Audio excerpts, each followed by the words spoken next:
Hey, what's up, comrades? Hope you're all doing well. I'm doing great. So, no, for real. So, I picked up Ender Magnolia, the Weathered Bloom, or it's got some sort of like subtitle. Anyway, it's a sequel, a quote unquote sequel to Ender Lily, which I played and reviewed last year, and I was not a big fan of. In fact, I was such not a big fan of it that, well, I somewhat enjoyed the mythology and the story and stuff. To be completely honest, I did not like the combat. I did not like the levels. I didn't like much else. But like the general mythos, it's not even like this. The story was kind of just there and predictable, but the mythos and everything that was going on around it was actually super interesting. And so it kind of like captivated me to like keep playing it, which is the reason why I powered through using Cheat Engine to get through that game, right? Okay. So when I heard there was a sequel, Ender Magnolia, which I might have mentioned then, because I think I found out about it while I was playing that, because Google listens to everything I say. So when I am talking about something on my phone, recording this stuff for these videos and whatnot, it'll like start feeding me stuff. Okay, so I was like, I don't know. The game is all right. Like maybe I'll pick it up and see how much of a sequel it is or whatever. And then I kind of forgot about it. I think I grabbed it off FitGirl repack site just because it was like there, and I scan that out every like week or so just to see if there's anything of interest that I want to just like have around in case I feel like getting around to it at some point. And so I think I just had it, and then they had a couple updates, and then I saw an article by a games journalist that was like, this game's like a disappointment for fans of like Ender Lily. And I was like, I didn't really like Ender Lily, so maybe I'll love this game. And then it just made me think about the whole thing with current day 2025 like game journalists. Like they tend to be awful. And so you can almost measure if something's going to be a quality product based on how well they rate something. Like the higher they rate something, usually the worse it is. Right? And so the lower they rate something, sometimes it's just bad. But sometimes it's like they're rating it low for like a specific reason. But anyway, I was talking about this with my wife actually, and how it's like in the last several years, if I saw the game journalist like something like unequivocally, then it was probably garbage. And like from Kodaku or Polygon, or I don't even know, like Games Radar and whatever. But if they didn't like something, and this isn't just like, oh, this game's okay. It's like if they didn't like something, then there must be a reason, and that reason is usually because the game's good. And so I was like, well, I feel like I got to play this. So once I kind of wrapped up my Call of Duty Black Ops timeline adventure, or I guess I didn't wrap it up. It's done until like more games come out. I did all the current games. I was like, well, I guess we can like look at this now and see what's going on, because I don't think it's going to take me that long to beat. And these Call of Duty games, they take a minute to like slap together, and the games aren't long. But then like going back through the stories and stuff, and I just kind of want to chill and not be angry. Granted, the Black Ops games were awesome. But anyway, I just wanted something, and then I'm playing these Shining games, and some of those games are hella long, so it's like it's nice to just have like something that's kind of like a little morsel of something. And I really enjoyed like the world building. Again, it's not even the story; it's just like the mythology and like the world and the existence is all very interesting and unique, and I really appreciate that. So I was like, fuck it, let's do this. So I did. One thing to note with this game, if you haven't watched my previous video about it or are familiar with the series, or just generally kind of like games that are aping on the whole Dark Souls limited amount of actual story, you get a lot of information from like picking up shit and kind of the mood and character of the game, is that my story time here, as I am now calling them, is a bit different than others I've done in the past, because a lot of it is like the game goes on and on and on and on, and then you get like 2 or 3 lines of dialogue, and then on, and then it's like a lot of what your information you're getting about is notes, and then conversations you have at like the rest areas / the bonfires, if you're more familiar with Dark Souls and Demon Souls and Elden Ring. So it's going to be a little more scattershot, because we're going to tell the tale as I discovered it going through the game, because I'm taking my notes, and I'm not going to go and do some exhaustive story. This is going to be like as I live and breathe as I experience the story of Lilac. and her discoveries as an attuner in the world of Ender Magnolia. We will enjoy it with me. All right, so the game opens up with some random person discussing homunculi, and this is like the only. I think this was voiced. Anyway, and the discussion that you're reading or we're listening to is like, are homunculi human? Are they monsters? And then we see an image of a woman, and she's telling us to go find the others, go find the other attuners. And it's the way this company does the cinematics is very good. It's very interesting. It's very artistic. And when I say artistic, I mean it's just nothing else I've ever seen looks like this. Now, I haven't played some other games that this could be aping off of, like Ori and the Blind Forest and stuff. So for me, this and Ender Lily are extremely unique in the way they present these like cutscenes, because they're very short. They're usually reminiscent of like a previous era or like people's memories or whatnot. And you don't get a lot of information. You just get kind of like a clip, like an out of context clip of like something that they experienced in their life that is something they wanted to share with the main character, Lilac. But for this first video, it's the memory of Lilac, so we start with her. So the lady continues to tell us to watch out for homunculi, and then we see her coming out of like a tube that has been dropped somewhere. And something happened, but she's alive, and she can't remember anything. In fact, we don't even know her name at this point. I keep saying Lilac because we learn it pretty quickly, but she's like, who am I? Like, what's going on? I feel like I've lost something important. And then this location we're in is like this completely devastated thing, right? So, of course, it's time to explore. Nearby where we begin, we find a note, and it's talking about scrapped homunculi. As I mentioned before, we start to get these bits and pieces from these notes, but we continue to explore. And at first, we see these creatures, and they're not friendly, but they're not really antagonistic either. We just kind of like leap over them or move past them. They're not aggressive at all. But at some point, they start like kind of attacking us. We don't really have a defense at this juncture, but we do have like Eustace flasks, right? So we have these 3 containers that we can use every time we stop at like a bonfire or a rest stop, and they will heal us for a certain amount depending on how much we like level up, right? Or kind of like the relics and stuff. And unlike Dark Souls, we don't level up individual abilities. It's just like as you kill things, you gain like experience points, and you just like gain levels. So the best way to like kind of modify your character is actually through the use of relics, and you can be equipped with, I think it's 10 different relics, but you have to open up relic slots because each relic takes so many slots for you to do. Okay. Eventually, we learn that this first area that we're in is called the Subterranean Testing Site, and then we find a homunculus, like an actual homunculus, not one of these like kind of homunculi or monsters, or like we don't really know what they are at this juncture. And then Lilac is thinking, and she's like, oh, homunculi are powered by magic. If I can feed some magic into this like unconscious homunculi, maybe I can help it. Maybe it can help me. And so we do, and then it kind of like wakes up, and it's like, well, you don't fear me? And we're like, no, why would we fear you? We're an attuner, blah, blah, blah. And then she's like, you look vaguely familiar. And then Lilac mentions that she's been around homunculi since her birth, and that they might have crossed paths at some point, but that, again, she has no fear because like these homunculi have been a part of her life, her entire life, right? And so then we feed her a bunch of magic, and after that, the homunculi mentions that, okay, I'm going to help you and I'm going to serve you, but there's one condition I have. And Lilac's like, what's that? And she's like, I'll tell you later. Okay. So now we have a fighter. So this is Nola. Nola is identified as being an executioner. So again, with the game, we get story bits and we get information based on. So when you recruit homunculi to help battle and to get powers and stuff, when they first join you get like a summary, and you can go into like the menu screen and see this like storied summary. It's kind of like items in the Dark Souls games, how like items will give you a lot of like extra backstory and whatnot. And that's where we learn the name of this homunculi, and that she was an executioner for House. I didn't write it down. It's like Missilus or Missilus. I keep wanting to say Missilus, like the CEO or the corporation in Nikkei, but it's like Miss Elis or something like that.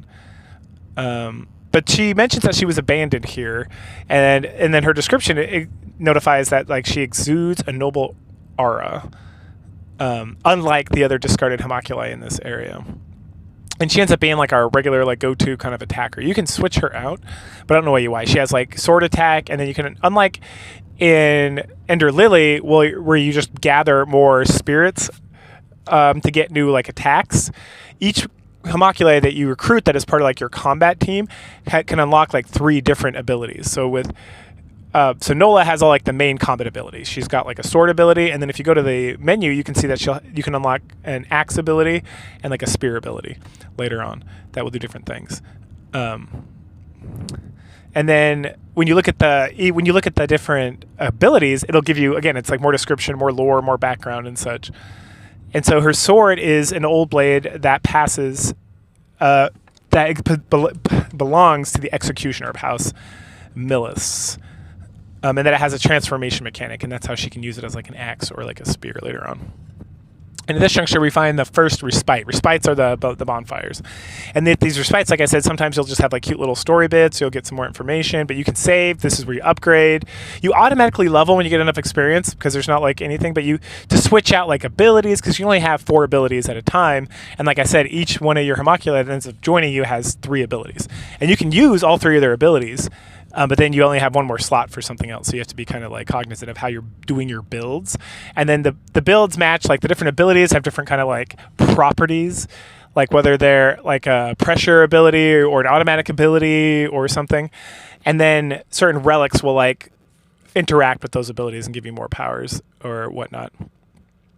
And then also, one of the best parts about this game, and one of the reasons I actually really enjoyed playing it, is because you can immediately edit the difficulty. You can make yeah, like no questions. And when I say edit the difficulty, it's not like, hey, what difficulty do you want to be? You can switch back and forth. Like, no, literally, it's like, I want the enemies to do more damage, to attack faster. I want to be like 1-hit kills, all this stuff. And the more you kind of make the game harder, the more you get this currency, and the currency is fragments, I think is what it's called. I didn't use it that much. It's not a main form of currency. So you pick up like scrap, and you pick up something else. I can't remember off the top of my head. But you use those to upgrade your relics or to buy new items from like the crafting shop. But then like you have like, you can unlock like other things that are not relevant to like increasing your power in the story through these like fragments. And you get like a fragment every time you kill something. And then you can get like more fragments. But then if you increase the difficulty, you can get that fragment up to like 2.5 times every time. So instead of just getting 1 fragment, you're getting like 2.5 fragments.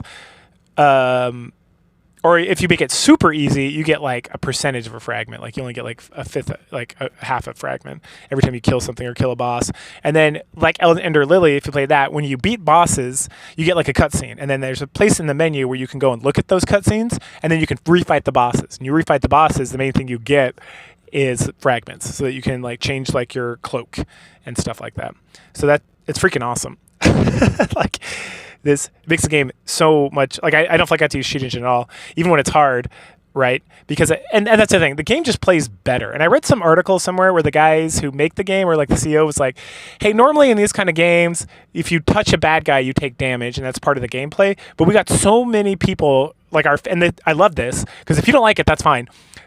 I love it, but I also love it because it's not that they just decided to do this. It's that they got so much of their fan base, according to this article I was reading from the CEO, where people were like, hey, can we make this so like you don't take damage when you touch guys? And they're like, it was like so overwhelming of like a comment that they were like, okay, we'll just take it out.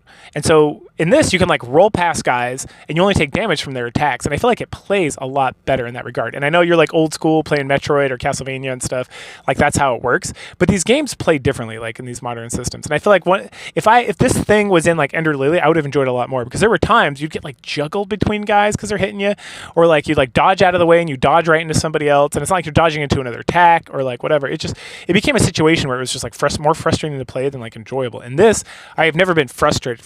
Like there's a couple bosses that have been tough, even when I'm playing on like easier difficulties. And I started just playing like on the hardest difficulty essentially for a bit, and I was like, this game just plays better. Like even on like everything turned up to like 11, I was able to like get through like several bosses and get through before I was just like, all right, I gotta play these games quick because I don't have a lot of time, and I want to like, you know, keep the gravy train running or whatever, the content mill. As you gotta say. So I was like, okay, cool. So I get it. I get it. This just plays so much better. Like I was playing Ender Lily with cheat, and I would still like die sometimes because the cheat engine would like fail or there'd be some weird thing. But here it's like, if I die, like even on the easy difficulty, I don't feel bad because it's like, okay, this is like a skill issue. Like I just need to get better. And when Ender Lily, a lot of times I was like, okay, that was fucking stupid. Like that shouldn't happen. I think it's so awesome.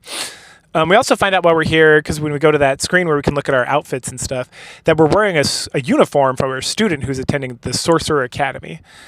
And it's modeled after the outfit that was worn by sorcerers from the lands of Fume. And we don't get much more than that.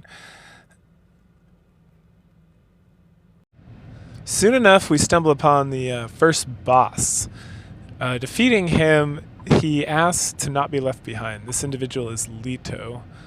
So when we beat bosses, we can delve into like their memories, the memories they want to share. So with this guy, we delve into his memory and we see him specifically reaching out for Lilac, begging not to be left behind. They at some point are given a metal arm. And then there's this whole like, we see all these like essentially dead homunculi that are standing around with him. Heading back to the present, he mentioned that we fixed him. He states, we all just wanted to see the outside world. He was a discarded test subject from the homunculus processing plant, and there was thousands of these guys, and they were all exposed to the fumes. And you're like, what's the fumes? Well, we come to learn a little bit later on what that is. The researchers wanted to see how long the homunculi could stand being exposed to the fumes without turning into mutants. And mutants are like the homunculi. So like when we fought him, he was a mutant. And so as an attuner, we can attune him back to being like in control of himself and not being like a mutant, like a crazed monster essentially. So when they took these like 1,000 participants and put them all into like this area to be affected by the fumes, they became rabid and started killing each other, and they murdered each other until there was nobody left. And Leto survived because he fell like under a bunch of dead homunculi, and that kept him safe. And then at some point when he stopped hearing noises or whatever, he climbed his way back out, and that's why he's here. He is the best. He does this like long-ranged attack that is super strong, and spoiler, I guess I end up using him versus like the entire game. Like I don't think I ever switched off using him because it's like a medium ranged attack, but it's so fucking strong. There's just like no reason not to. And it's on a timer, but you can get relics that like really shorten that up a lot. And then like I'm not like in a hurry, so part of this game is like a little bit of patience. Behind him, we find the key to finally escape this research center. So we work our way out of here, and on our way, we find a research log. And the research log explains that homunculi are artificial life forms created by magic.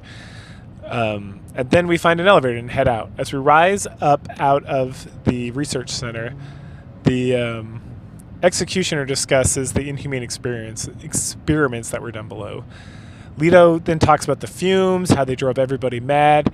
He then thinks that we're Lilac. So I've been calling her Lilac this whole time because that's like her name.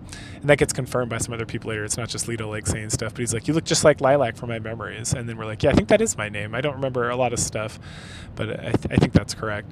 And then the executioner mentions that Lilac and her, Nola, are having memory difficulties.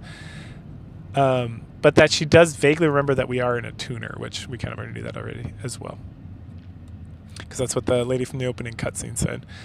She continues to state that we should be able to find others by following the memories of the homunculi that I rescue. So at this point, we leave the research site, and then we see a beautiful castle, like way off in the distance. Nola mentions that that is the upper stratum, and that is where the sorcerers are. So we're in the lower stratum, and then there's a central stratum, and then the upper stratum. And that the sorcerers are the ones who founded the nation, and they're also the ones who created the homunculi. And she's pretty sure if we can get to the upper stratum that she'll finally get the explanation for all the dreams there and her like lost memory and whatnot. And then at that point we reveal to our party that someone was trying to save us, but that's all that we can really remember. They were crying and reaching out for us.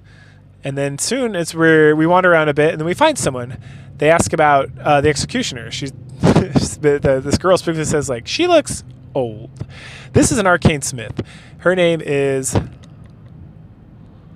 I get her name. So it's Leto is the guy. Her name is... Fuck, what is her name? It's like Lilo or something. It's very similar. Anyway. But she's not actually an arcane smith. She's a smith in training. She reveals that there's a town just right over here, right past where we're at. And that there was an attuner here before. Also, that she has a friend who's a homunculi with wings. But that she can't seem to find him. She lost him. And that this little workshop, this arcane smithy area that she's hanging out in was set up by the previous attuner. This attuner told her to help out any other attuners that she might run across. And then she's like, all right, well, that was fun. See you later. I'm going to go get more scrap because that's my job. I'm going to get scrap and then I'm going to make things with it. So then she heads off. And gets this scrap and like doing all this arcane stuff. That's how she survived living in the lower stratum.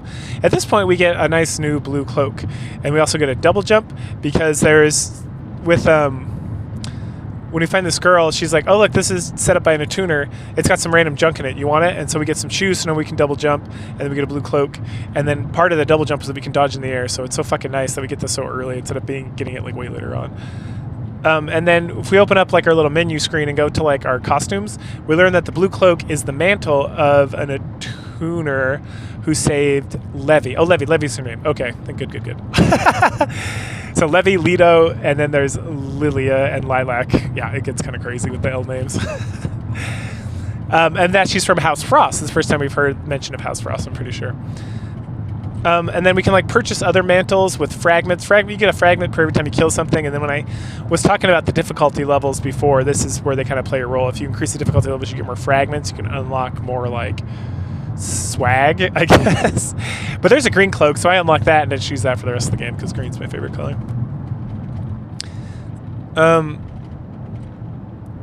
So then we head over to the town. And there's a bunch of people, but there's also a maculae and stuff. And we chat with everybody. The Nola is very surprised there's so many people down here in the lower stratum and that they're all hanging out. We meet a blacksmith guy, Gordon, and he mentions that it is the only reason it's possible for them to survive down here in the lower stratum is because of the arcane instruments that he makes, him and Levy.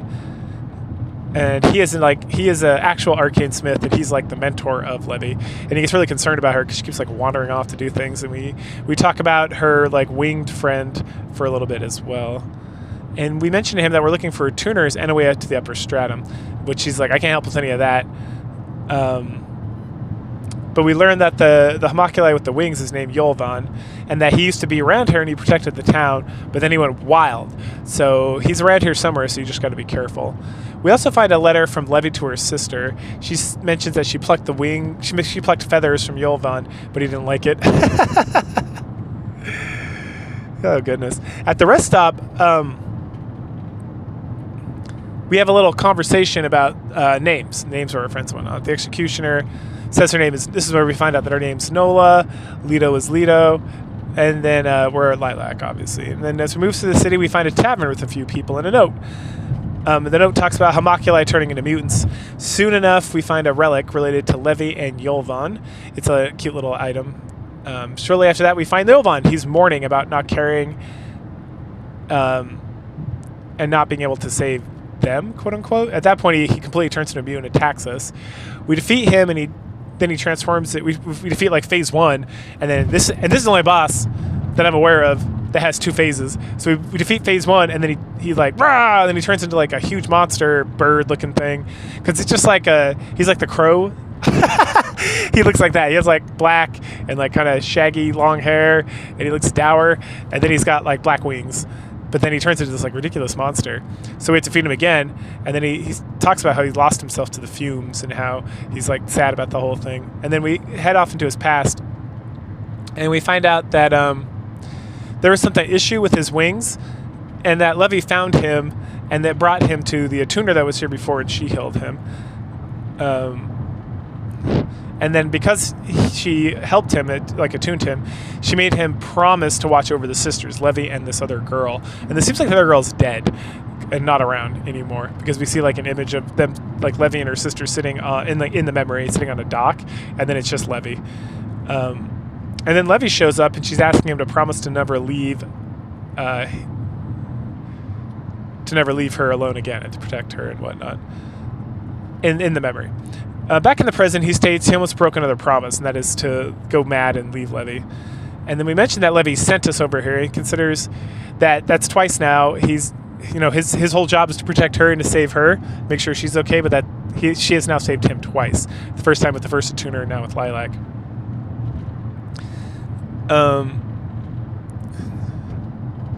And then he talks a little bit about the Magicite Mine, which is an area we can go to. At that point, he comes with us and joins our team, so we get like a new attack. He has like long-ranged attacks that can, like, you have to hold the button down to get them to be used. And he comes with us to see Gordon, who should know more about what our next steps should be. From Gordon, we learned that, we learned some more information from Yulvain. Yulvain escaped the bioresearch lab in the old city. Then they were doing all sorts of experiments fusing animals with homunculi. And the researcher who was conducting this like crazy experiments, he like fled to a neighboring country, and that's the last anyone's ever heard of him. Past Yulvain, we find a note. It states that the imperfect strive to find the land of origin, as magic will not last. It also mentions the fight from Ender Lilies. Lastly, the creation of artificial life as being their only hope. So Ender Lilies, let's get back to that for a second. So if you didn't watch my video or didn't read anything up about it, Ender Lilies has this thing called the Blight, and I mentioned this before, and it is tied to the fume, if that's what your guess is. And we learned more about how these people are, their relation to the Blight and whatnot, but the land of origin has to deal with the ancients, right? And we start hearing more and more about not just sorcerers, but priestesses, and like the priestesses and the Blight, and the priestesses and how the fume, and then like the Rain of Death and all this other stuff. But we'll get there as it like rides up, as I found out about it, to be honest. But this creation of artificial life is their only protection against the Blight, supposedly, according to this, and that's where the homunculi come from. So they come because as a reaction to the Blight and to the things that occurred in Ender Lilies.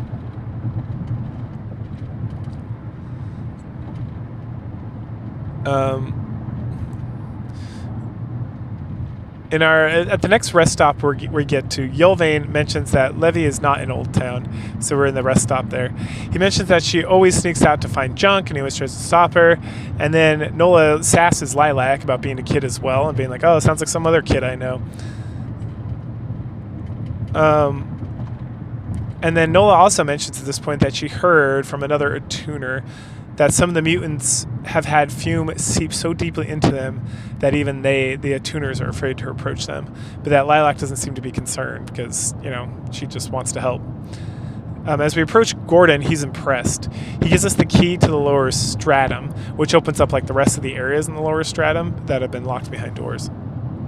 And this includes the tethered steeple and the Magicite Mine. He then introduces us to, I think his name is Halils. He's the dog homunculi who's just been kind of like hanging out by Gordon this whole time. And he mentions that they're both from Central Stratum, but then when, Gordon's from Central Stratum, but that when he got into some trouble, Haiti, that's his name, Haiti came and saved him. And now he wants Haiti to go with us to protect us and help us with our journey. Best thing about Haiti is he opens up fast travel, and so we can always dash to kind of dodge, but now we can hold the dash button and run, and then eventually we'll, the running will turn into like riding Haiti, and then we can hit like these growths later on, which will just burst through, which become important to like opening up certain areas. And then he also opens up crafting, so we can use crafting in this game to... It's not even like real crafting. Like as we destroy things, and sometimes we destroy body parts on guys or whatnot, we get scrap. There's 2 different kinds of scrap, and one of them just lets you like buy new new equipment essentially, and more items that like unlock relic points, because you can hold up to 10 relics, but relics cost different amounts of stuff. So like you can't have like 10 relics that cost 5 each unless you have 50 relic slots, right?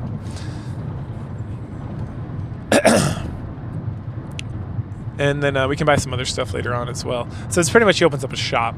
It's not so much like a crafting. It's like crafting, quote unquote. But yeah, that's what that is.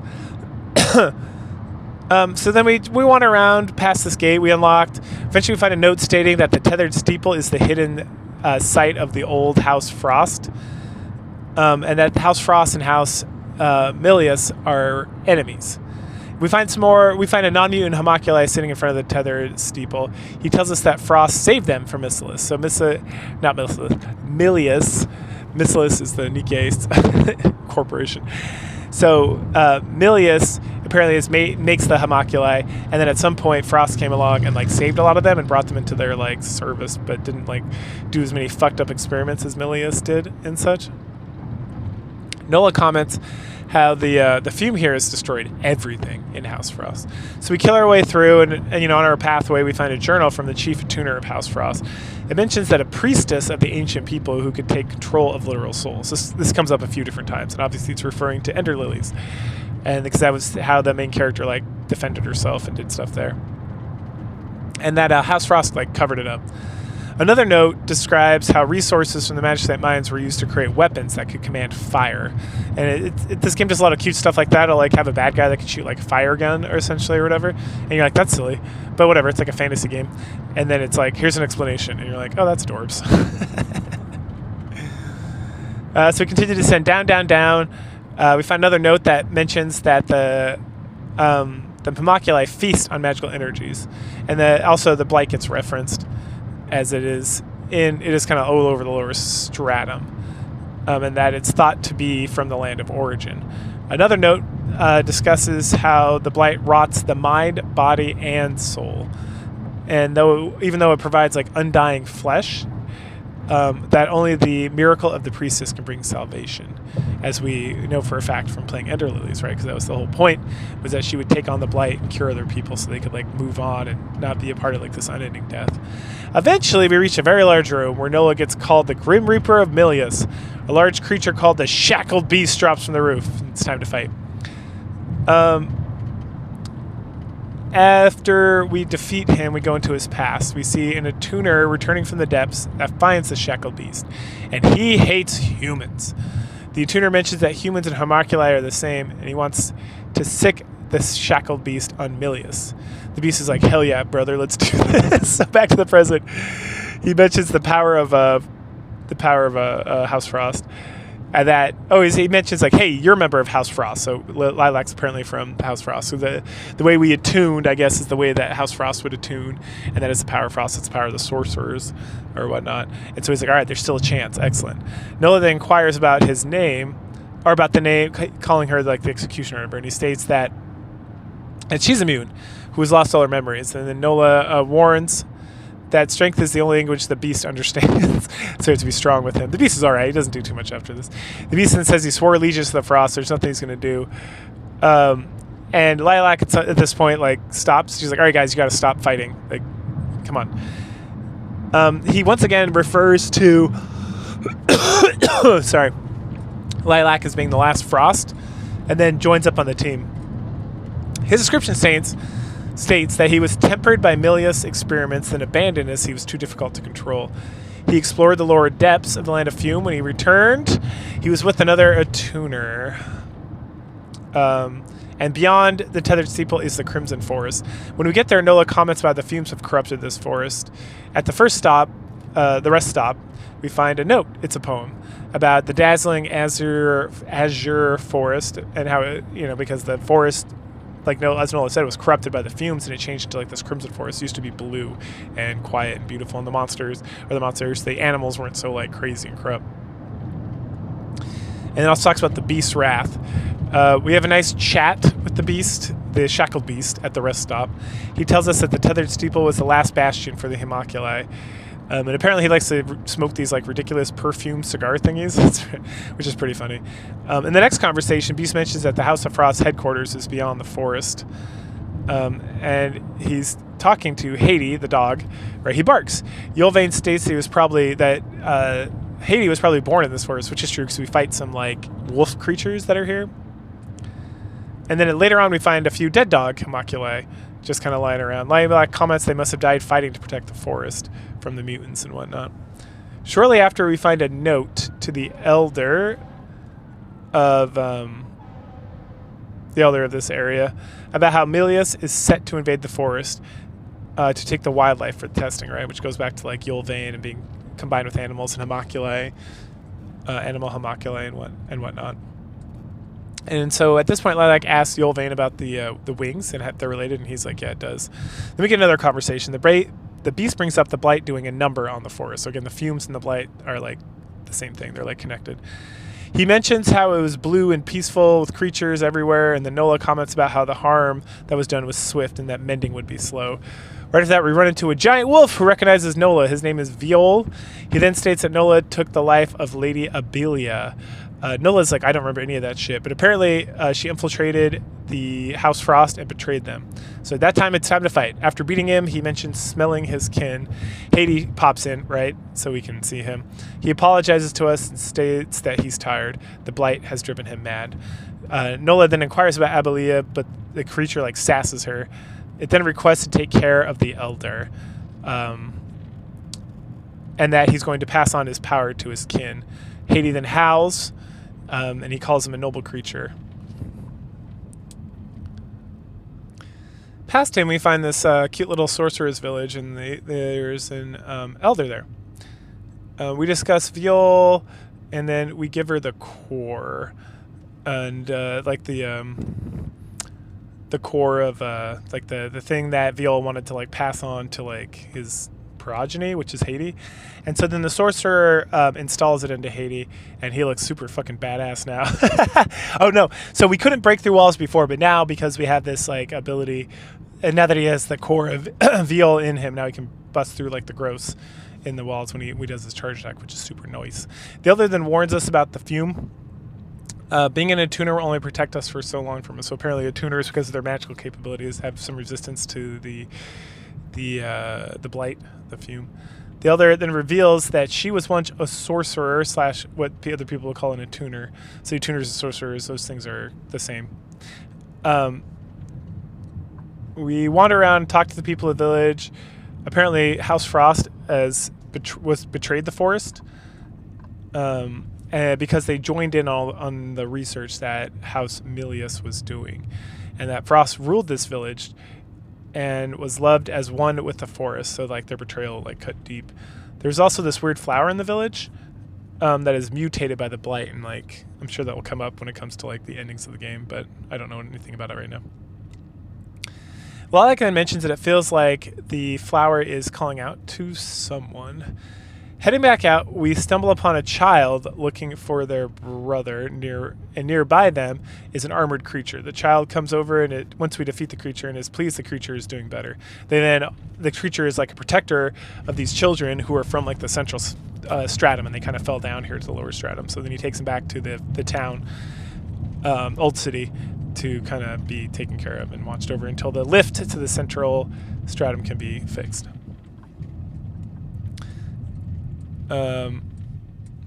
And that, because of like what happened and his failure and whatnot, the homunculi can no longer call them master and can no longer go to the central stratum with them, but he'll protect them until they can get back there. Heading back to the testing site, we're now able to break through some walls and enter the crystalline realm. It's a place that both the beast and Yulvain are familiar with. Deep inside, we run into Levy. Yulvain's excited to see her finally. She hands us this like strange mutated ore that she found for helping Yul. This is we can get quest items in here in this game, and a lot of them are given by Levy. And then when we take them to a certain person, we'll unlock like relics or special things, or nothing too crazy, nothing like special abilities or anything, but they're like good things to get and then to track down, and we get like some more expanded story and lore and stuff. Yul and Lilac both caution her that she should be careful and that she should return to the old city, but she's like, no, I'm fine, I'm not alone. And then she takes off, and Yul's like, I don't understand, who could she possibly be with if I'm not with her? That's kind of sketch. Deeper in, we find a rest location. At that rest location, Nola mentions that she's concerned about the fume, as it affects both humans and homunculi. Lilac mentions that it's getting harder for her as well. She recognizes that it's like, yeah, I'm not feeling super okay. I'm like, it's harder, but I am feeling okay, is what she states. Past that is a strange lurker. So we keep running into this guy, and every time we fight him like 3 times, and every time we fight him, he pops smoke right at the end of the battle and takes off, and he's always hanging from walls and stuff. And Nola's like, I feel like I've seen that creature before. At the next rest stop, Leto and Beast are talking. Beast doesn't remember his name, and we see him smoke, like hardcore smoking this perfume. And he starts talking about it, saying it like clears his head. We fight that guy again. He flees again. Beast mentions that he's probably from some survey team, or from the survey team. And it was a survey team that he was a part of. It was a special team, and they could all handle the fumes. And then we find him again in a larger room. Same story. Next, we find 2 men. They're just like hanging out. And they're like, hey, what the fuck are you doing here? Then Lilac walks up, and the guy with the eye patch, who is the chief attuner, Joran, mentions that he knows that I'm an attuner.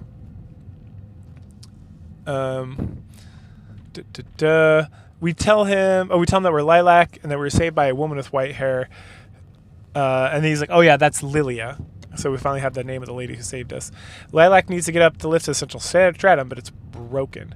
And he's like, okay, I'll tell you what, I'll unlock the lift, but you need to find Yarrow so that he can get he has like magic. He went somewhere else to get like magic, so it's like a magic thing, so they can infuse the lift with magic so it'll actually go up. Jordan then tells us that he's here looking for the land of origin, and that's where the fumes come from. He wants to like investigate it or not.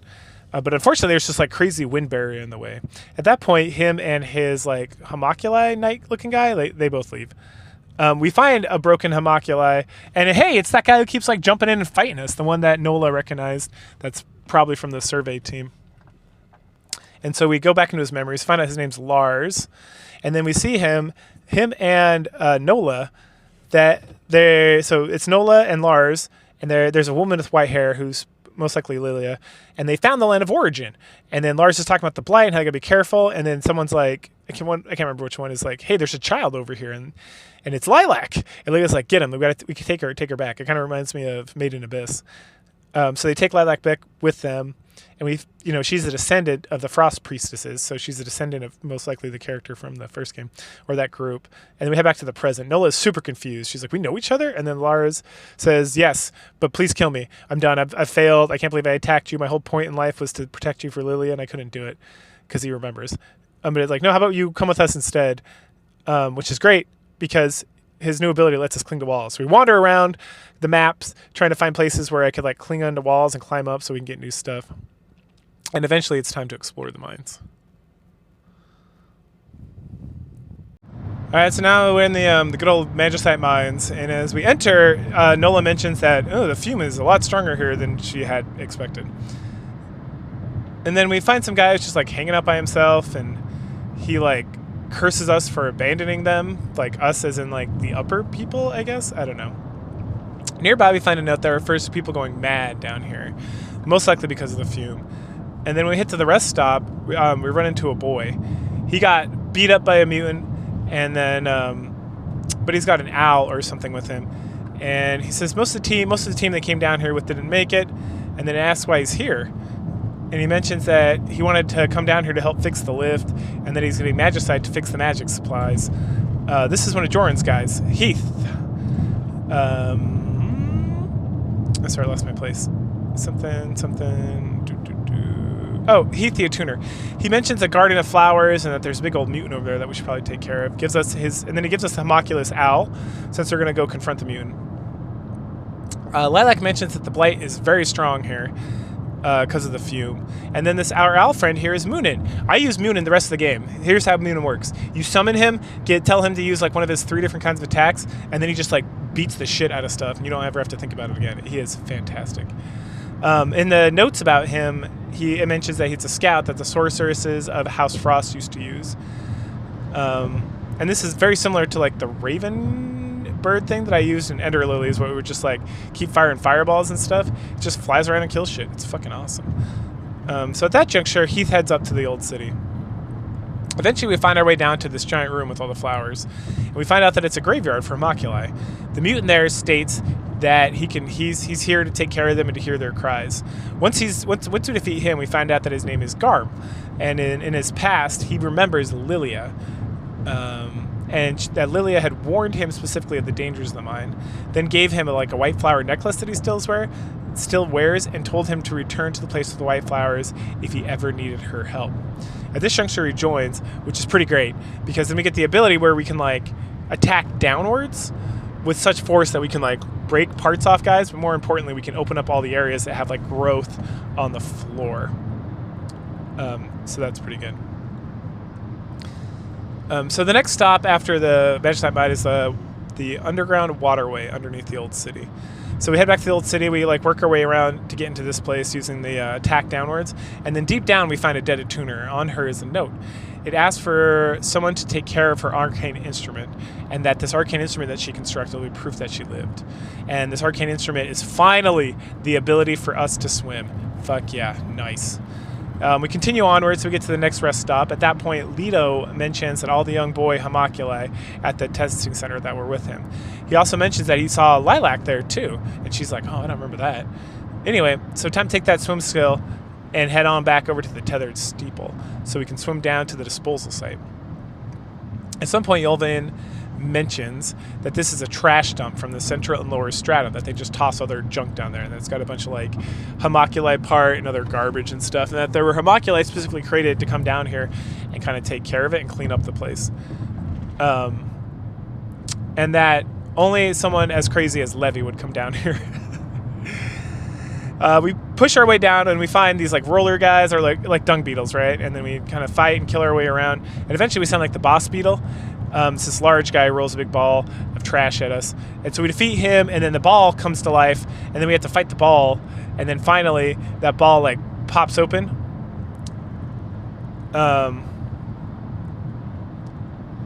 And inside is Yarrow. Yep. Okay, so Yarrow is another one of Jorn's men, and he's the one who was sent down here to get the magic for the elevator, right? So the kind of magic, special magic. And then ahead is the actual big boss. So we need Yarrow asks us. He's like, hey, I need your help killing this big guy, because once we kill him, I can get past him and get the magicite, or the magical whatever, the magical MacGuffin that I need to turn on the lift up to the central stratum. So we agree. Right before the boss is a rest stop, where we read a note. And it talks about how each member of the lower stratum is forced to wear a silencing light. And if you're looking at this game at all, or if you've seen clips from it, you'll see everybody has this little blue light thing they carry around.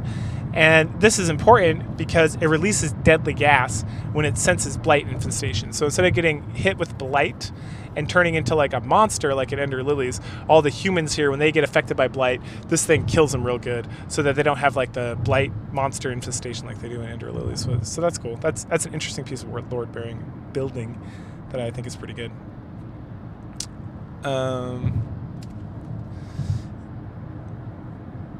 Okay, so then when we finally get all the way down to the bottom, we find the boss character that Yarrow was talking about.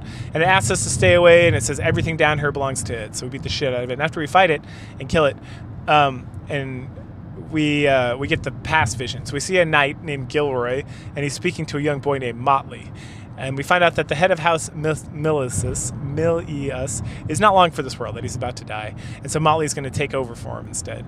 And so Motley's like, Gilroy, what can I do to help? And Gilroy's like, I'm going to go guard the barrier, but you must stay here and you must rule the people of this land as the inheritor of this situation. And then we see Declan, who's Motley's uncle. He's standing nearby with a very evil grin on his face. And he's like, ooh, we discovered a way to turn humans into homunculi. And then you will be the first one to embrace this eternal life. And so then he changes them into a homunculi and casts them down into the dump. And then Declan's like, if you want to rule, you got to claw your way back out. I'm like, what an asshole. So back to the present, we see that this little tiny spider guy.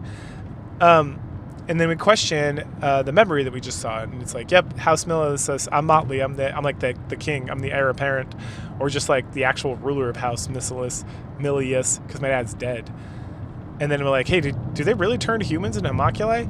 And he states that, yeah, that's me. I was literally a human turned into homunculi. They took everything from me. Now I'm just down here collecting junk, garbage. And Lilac's like, thanks so much for sharing your memory with me, Motley. I really appreciate that. At that point, he joins up, which gives us the ability to grapple hook. Hell yeah. And then we get some practice around here, grapple hooking and stuff. Then we find Yarrow, and he's like, I got it. I got what I needed, so now I can go fix the lift. And we're like, awesome. Finally get the fuck out of this lower sanctum, or stratum. But first, as every time we get like a new toy to play with, we run around every map that we've been to before to use a grappling hook. And in our journeys, we stumble across Levy, and she gives us a broken artifact from House Frost. And then Yoel's like, hey, you mentioned a new partner before. What's that all about? And then Levy's like, it's Van. And she calls out to him. She's like, Van, come here. Where are you? And she's like, he must not be here. And we're like, oh, okay. And then she runs off. So at that point, we're like, okay, so we got this House Frost thing. So who's the House Frost? That's the Sorcerer's Village. Let's head over there. So we take that into the Sorcerer's Village in the Crimson Forest. And then the Elder mentions that it used to belong to an attuner from the village. So she fixes it for us. And we also find a letter to Motley about how they're rejecting Motley's uncle's rule. After wandering around a bit more after those two events, and the item we get is just some fucking relic. We don't really get, there's something like super special about any of this stuff. Anyway, so after a bunch of time, we head over to the lift, and our boys are working on it. And then Lilac's like, hey, Jordan, can you tell me more about Lilia? And he's like, she was the best of the best. And she was being set up to be the next head of House Frost after Baelia, who was the current head of the House Frost. And that she stayed behind in the lower sanctum when the rest of the attuners fled to the central sanctum when all this craziness was going down. Lilac then mentions that she had a falling out with House. So it's like, oh, did she have a falling out with the House Frost? And then Jordan is about to respond, but then stops and is like, that's not really my place to discuss. And then when the lift's all finished, then it's like, all right, cool. Lilac, since you rescued all of us, made this possible, you get to be the first one up. As we head up the lift, everyone begins to praise Lilac for how great she is and how kind she is and how much she gets along with Homunculi. It's kind of silly. And then she praises everyone back. She praises everyone back. It's like a lot of like, to us! With like champagne glasses and stuff. It's so good. Leto mentions that Lilac doesn't seem to fear the mutated Homunculi. And then she states that, hey, I just want to help. When we get to the top, we find a whole bunch of dead guys, like tuners and stuff. And it's like, what's going on here? Past them, we find a white knight-looking homunculi, and he starts talking about the reign of death. Then that an attuner with the blood of the ancients should have been dealt with already, talking about us. Lilac's like, why? What are you talking about? He then declares himself to be Gilroy. Hey, Gilroy, from Motley's little past memory. And that he must protect the nation. And then calls us a detestable puppet of Abalia. And so, time to fight. He's pretty tough. He's probably the toughest boss I've gotten into a row with this whole time. But we get him. He then mentions that he needs to finish this. And Nola steps in front of us and tells us to stand back. Gilroy recognizes her and is like, what are you doing here? How are you alive? And he teleports the fuck out of there. Nola mentions that Gilroy is the cause of her nightmares, and he is the one that sealed her away, and that Nola wants him dead by her hands. We then unlock the attuner arts. Yep, we're 1/3 through the game, and we're still unlocking shit. I love Metroidvanias. Anyway, so the attuner arts are like limit breaks, essentially. So each homunculi that we have equipped that can do like an attack, like one of our main attacks, when we build up our like SP gauge, we can utilize like a super attack or a heal or whatever, just depending on the characters that we use. I don't use it that often, mostly because I forget I haven't.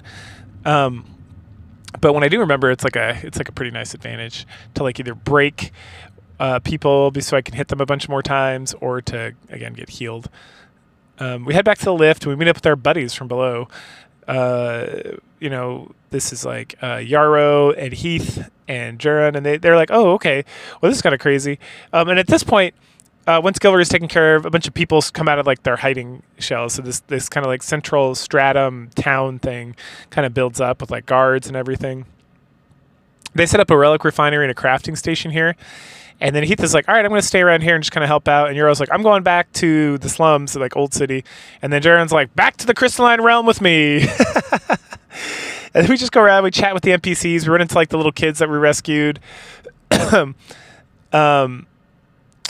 we learn that Declan is in charge of the Steel District, and that he's built like an arena that for Homunculi to fight because he's like a super asshole. And then when we run into like the kids I was telling you about, they give us like the cloak for Missilus. So we have the cloak for Frost, we have the school outfit, and then we have the cloak for Milius, not Missilus, Milius. And then we can like invest some of that like secondary currency into having different colors if we really want. But there's not much different. I just keep green. Just keep doing green. And so I decided first thing I'm going to do is head over to Steel's District because fuck Declan. I want that guy dead. And so we get to like a little train station area, and then we can take like a left or a right. If we take a right, we go to the Steel's District, and if we take a left, we go to the Academy of Sorcerers or whatever. While we're on our way over to the factory, we have a little chit chat with like our Homunculi homies. Once we arrived, we learned from some people standing around that Declan invited Homunculi. Or he is the one who invented like the Homunculi thing, according to some guy who's talking about it. Also, we see that some of the guards here are malfunctioning or turning into mutants or whatever based on like their dialogue. Like oftentimes it'll be shown that Homunculi are malfunctioning / turning into mutants because instead of just having like capitalized letter, lowercase letters, it'll be like a mix, right? Like so they're like oh, it's like some crazy stuff. And before we head into like the arena area, the Beast is like, "Oh, the arena, the tower arena. I always wanted to come here," but Jordan wouldn't let us. Also, Rabelk wouldn't let him either. We then talk about Joran. The Beast is like, he's scary. So now it's time. We fight our way up, and then at some point on our like journey upwards to the tower arena, we find a note. It speaks on what to do with blighted humans, and how the Reign of Death brought the blight to humans here. And that when someone's blighted, one of the things you can do is you can repurpose those humans, the blighted humans, into cores for Homunculi. And cores, it's oftentimes when we think of cores, you're thinking of like, like a video game boss has like the shoot the orange spot or whatever. It's like or like where the central processing unit is kind of like stored. But in this game, when they refer to cores, it's like, that is like part of it, but it's like the whole physical existence is like the core. So when the attuner's like Lilac, when I purify the core, I'm purifying like the whole system. Deep down in the Steel's District, we run into Levy again.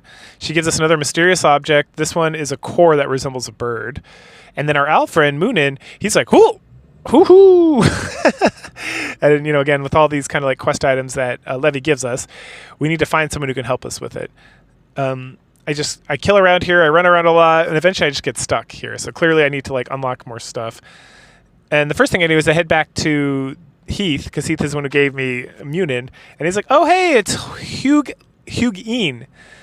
And then Heath starts telling us a like really sad story about how he had an older brother. Had is the key term, and that Hugin was given to him, to the brother, and then Munin was given to Heath. And that since Hugin doesn't have a master anymore, he's going to join up with us. And I use him for a little bit. He has this. He's unique in that he has an ability. So like all the different Homunculi have different abilities, right? And usually there's like 2 per. So you have like the timed abilities, which are like the Beast and Lido. You have the automatic abilities, which is Moonin, where he just kind of does his thing no matter what. There's the pressure abilities, like Yulvain, where you hold the button down and it'll do stuff. And then there's like the regular attack guys, like Nola. I think that's all of them. But Hugin is unique in that he only does his attacks when you dodge. And so it's interesting, but it ends up being not useful, especially when I find another Homunculi who just like auto attacks. And then it just becomes like, that's the best way to do it, because then I can like auto attack. I can have 2 auto attack guys, and then I have Lido, who is hands down just crushing it. Oh, and then it's kind of the same thing with the Beast. The Beast is like a counter attack, which you can also, I don't think I mentioned this before, but you can equip items. You can equip 2 bracelets. I'm trying to remember what it's called, like not a core. Is that what it's called? No, a carapace. And then you can equip like a talisman. And the carapace, some of them, if you can activate them, they'll like create shields or heal you or whatever. I just equip the carapace with the most like stat upgrades, and then I just focus on like fighting. So after we get Hugin, I decide I'm going to go down to it's like, well, I don't want to go to the academy yet. Let's go see if we can find Jordan. He headed back to the Crystalline Realm. Maybe he got past that barrier he was all hot and bothered about. So we head down there, and then we find his Homunculi, the let's see if I wrote it down. I just mentioned it. Or the Rogue he's become a mutant, and so he attacks us. We fight him, we beat him up, and this took a while. this is hands down. I think this is hands down the hardest boss I had to fight. And then he's not close. Like a lot of bosses are right after rest stops or rest areas or whatever you want to call them. And so it's like you can rest, and then if you die, it's like, okay, get another shot. This guy, you have to go through like 3 or 4 tunnels to get down to him. And so it was like, oh my gosh. But I was really struggling with this guy. Eventually, I just like, got good and was able to finally beat him. So that's great. Right as he's like dying or whatever, he asks for our forgiveness, and he mentions that Abalia manipulated him. He then states that he must go to Joran, and he leaps away.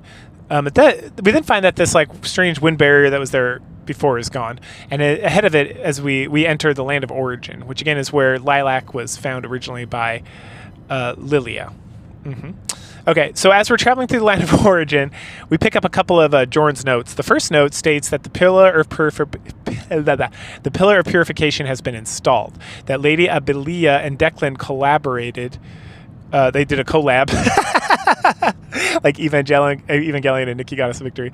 So they collab for it, and he states that he looked into it. When he looked into the pillar of purification, he was horrified and questioned about, is this really what it would take to clean the blight? And in his second note, he talks about how Nola went berserk while Lilia was trying to attune with her. And then he mentioned something about how he caused it. Then he states that Lady Abelia took him in as an orphan, but despite this, he wanted to save Lilia, and that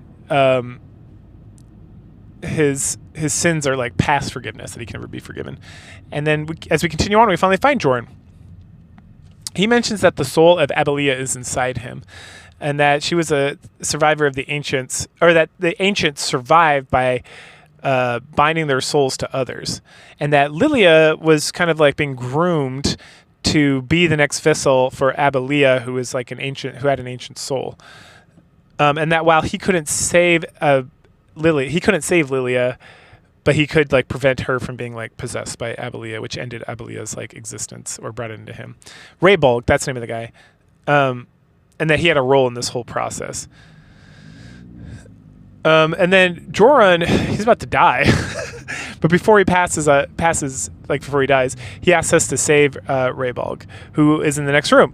And this version of his fight is much easier. Once we defeat him, Raybolg tells us that Joran was being controlled by Abelia as well. So this whole time, that like there was a battle between like the souls or whatnot, and that there's no other way than death for Joran to finally be at peace with his like dual soul existence. We then tell Raybolg Joran's last words, and he thanks us before joining us, as well as giving us the Blighted Pupil, which we will need very far later in the game. The Blighted Pupil is a arcane instrument that is meant to keep the blight at bay, but it's also starting to be corrupted by the blight. So it's very similar to like the white priestesses from Ender Lilies. Right, so again, it's like more connections there with like what's going on, but this is like an arcane instrument that functions similarly, and in a similar manner, it will help us fight back the blight at a later time. We learn that Lilia is down here somewhere in the land of origin, that she's hiding out, and that she was hidden here so that Abelia could not reach her. And that she is sealed in a room that once you enter that room. Or no, so she's in a room that once she entered the room, it got sealed, so there's no way to get in there. But because the land of origin has a bunch of different like pathways, this is all stuff we're learning from Raybolg, that there is another way, and that we have to like find our way through the land of origin in like a different path, like a different kind of like taking like a back door essentially to get to it. And that down here in the land of origin, this is where the ancients lived. At some point, Raybolg was dubbed the Lucent Knight, and was the leader of all the homunculi for House Frost, which is what Lilac and Lilia and Abelia, Joran all belong to. But that when the war broke out between Frost and Milius, he locked himself in the tethered steeple as kind of like a bulwark to keep the Milius homunculi and enemy and stuff from coming in and attacking House Frost or getting to like the sorcerer's village and all that stuff.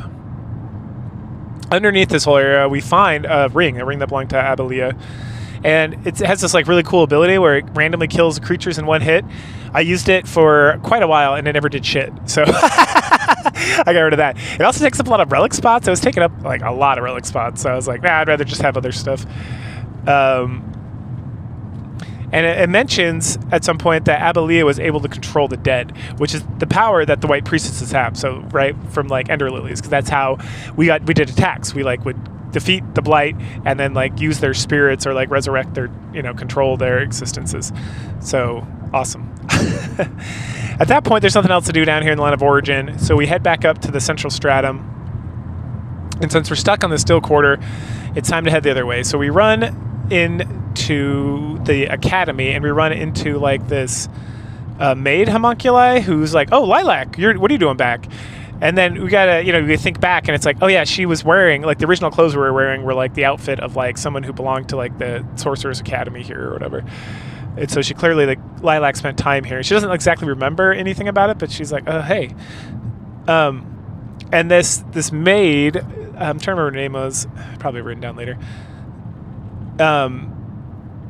She is trying, there's like everyone's been evacuated out of the academy since the homunculi went crazy, but there's like 6 students, I think it's 6 students.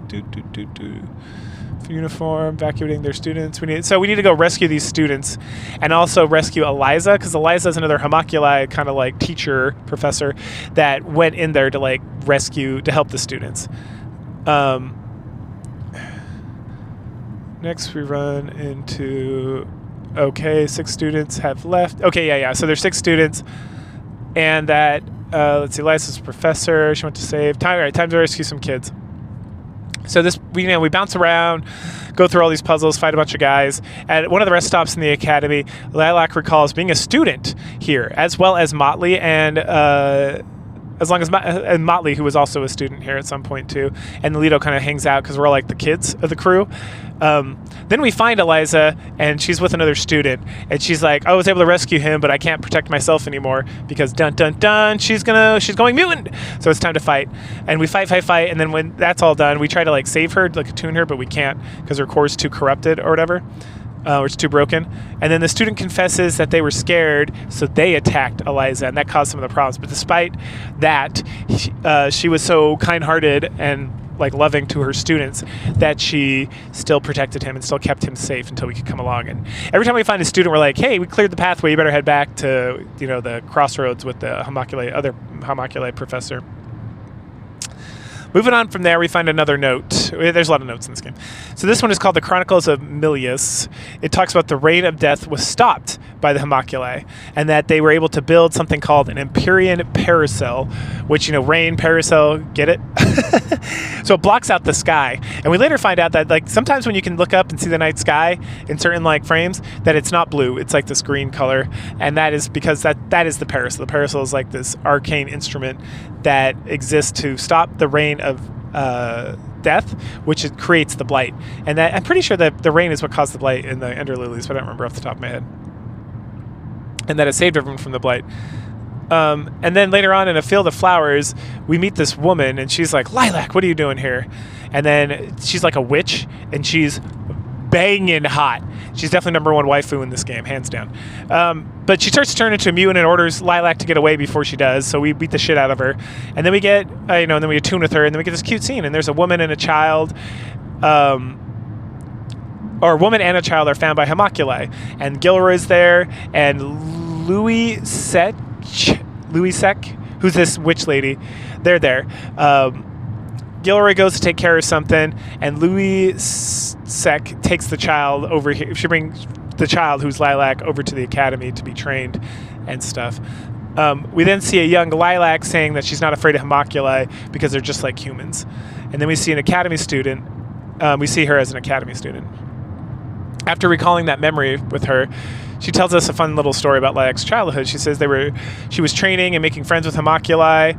And it seems like this is the chick from the beginning, like the girl with the white hair who was like, be safe, find the other tuners. And she says something about that as well. Like at first I was assuming it was like Lilia, but Lilia's been like trapped down below for a long time. And Lilac literally just like, there was like a thing that occurred, and then she got sent down to the lower stratum where she found Nola.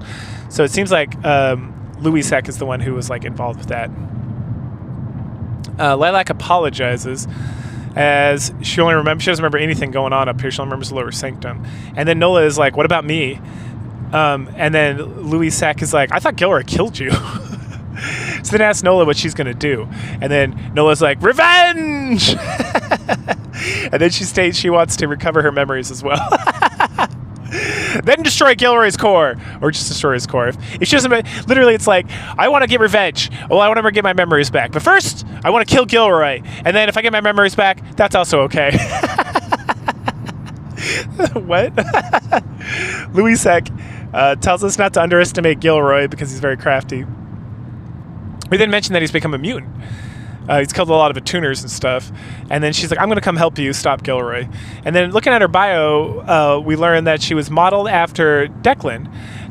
With she's like a female version of Declan, like an inquisitive nature and, full of magical energy and all this stuff. And a sexy fucking witch who is my official waifu of the game, as I mentioned before. Hell yeah. I don't use her at all because she's kind of shit. She's got good magic powers, but it's the whole thing where you got to use she's a pressure character. She's the other one besides Yol, and it's just like I got to hold the button down instead of just allowing my owls to like wreck shop, where I just like button mash and do like my combo moves with Nola, and then throwing Litos in there when I get a second. So I'm not sure they do that. So unfortunately, she doesn't get used, but she's still a banger. So good job, Binary Haze Studios. I think that's who makes these games. On that note, let's take a little pause. I looked it up after, because last time, I was very surprised when I was beating Ender Lilies, and I was like, oh, they have another game coming out soon, and that's this one, Ender Magnolia. So I was like, I wonder if they have another game coming out after this. It's going to be another like fun surprise for me, because this game came out about a year ago, I think. Unfortunately not, but fortunately they have another game. I can't remember what it's even called, and I was like, oh, they have like a 3D action role-playing game? Oh, hell yeah, I'll try that. These guys make great games, like with the atmosphere and the story and just like the gameplay, especially this. Like, Ender Magnolia, and I mentioned this a little bit before, the gameplay in this is so fucking smooth. Like, it is so good. Like, I'm enjoying myself. Like, I didn't cheat at all in Ender Magnolia, while like in Ender Lilies, I was like all about that cheat action. Like, I just feel the gameplay's so much better. Just like the combat's smooth, and then the story is equally good. We'll evaluate it more when I finish up the whole thing. Anyway, Louis Sack is definitely like peak character design for this game, and I'm excited to see what this other game is if I can ever get it downloaded. Because of course no one's sharing it. Wah wah wah. Okay, and the owls, oh well. Okay, so then it's time to, now I'm like, all right, time to head back to the Still District and finally get into the arena tower, the actual arena tower. At that point, one of the rest stops. The Beast is like, all right, here's lowdown with the arena. Declan is a total fucking asshole. Yeah, we know that. He like did that stuff to Motley, and he's just a little, he's just a little bitch. But he also likes to watch Homunculi fight. So he created this tower and then created like Homunculi specifically just to like fight in this tower forever and to continually do these things. And then Motley steps out of his, he comes, his little spider guy rolls out, and he's like, oh yeah, I do remember Declan a little bit. That guy is an asshole. Oh, goodness. Then some guy, like, rolls up, and he's like, what are you doing here? Tuners don't fight here. And we say, we're not here to fight. And he's like, oh, okay. Well, the Homunculi here are going to fight you because you're here, but then it's not because they're mutants, it's because they're designed to, like, fight. And so if you're in the arena tower, their whole point and purpose is to fight. And we meet three cool dudes here. We meet Fox Face Guy, we meet, like, Tengu Face Guy, a Mask Guy, and then we meet, I don't know what to even call him. Just, like, other guy with, like, white stuff, like white robes. And they're badass. They all have like cool little things. They pop up here and there, and then they come in real hard near the end of the game, which is awesome. And they all talk about they're mad with the desire to fight, like all the Homunculi here. The only exception being number 7. That's right, they have numbers instead of names because Declan is an asshole. So number 7 is actually a mutant. And he used to be one of Declan's bodyguards, and that he is at the top of the tower. He's like the final fight, right? And then if anyone can help us find Declan, number 7 can, because that's like, he knows the whole thing. And then Motley's like, Lilac, please help me find my uncle. I want to like resolve some things with him / kick his ass. We're like, sounds good. At the next rest stop, the crew talked to Lilac about traveling down to the depths to find Lilia, and about her as a baby and how she was like born in the depths and like in like the land of origin and all that stuff and like what it means. And she's like, I don't know. Okay, so up the tower we go. We fight. At the top is number 7. And once we beat him, he's like a samurai dude. And so once we get his memory, we see Declan talking about the Blight and the priestesses and how Gilroy is affected. The Chief of Tuner is meeting with him. And they say they need someone stronger. And that the whole point of the arena is actually that they're trying to create a homunculi that is the strongest in the land to do something. We find out later what that is, but for now it's just kind of like a mystery. It's like, to do what? And then we see that number 7 is about to kill Declan, and then we head back to the present. And he's like, oh man, thanks so much for saving us. That was great. He then tells us that he doesn't know what the relationship with the Chief of Tuner is, like what Declan and him were like about. But that Declan was extremely close to Abelia. They met more often, and that Jorun started showing up a lot more after the death of Abelia. And this could be tied in. This doesn't like really get explored too much, but this could be tied into the fact that Lilia was supposed to take over as like the soul bearer for Abelia's whatever soul, but then because Jorun took it over, maybe he was coming because he was like Abelia had some sort of control over that mechanism, right? Like Rybal kind of hints at like Abelia doing some shady shit, and that Jorun was kind of fighting against her overtaking him on some level before he like passed, and that like part of the reason he wanted to die was to like end kind of like this crazy thing that was going on. So excellent story writing. These guys crush it. It's so fucking good. Like I don't even like Metroidvanias that much. I like them okay. But I like playing, like I was like when I again like even with like the bad or like how I did not enjoy the actual gameplay of Ender Lilies, like I enjoyed like the mythology and the world and the story so much, and the writing was so excellent, and just kind of the mood and structure that like when I found out this game was coming out, I was like, hell yeah, I'm gonna play the game, and I would play the next one without even question. All right.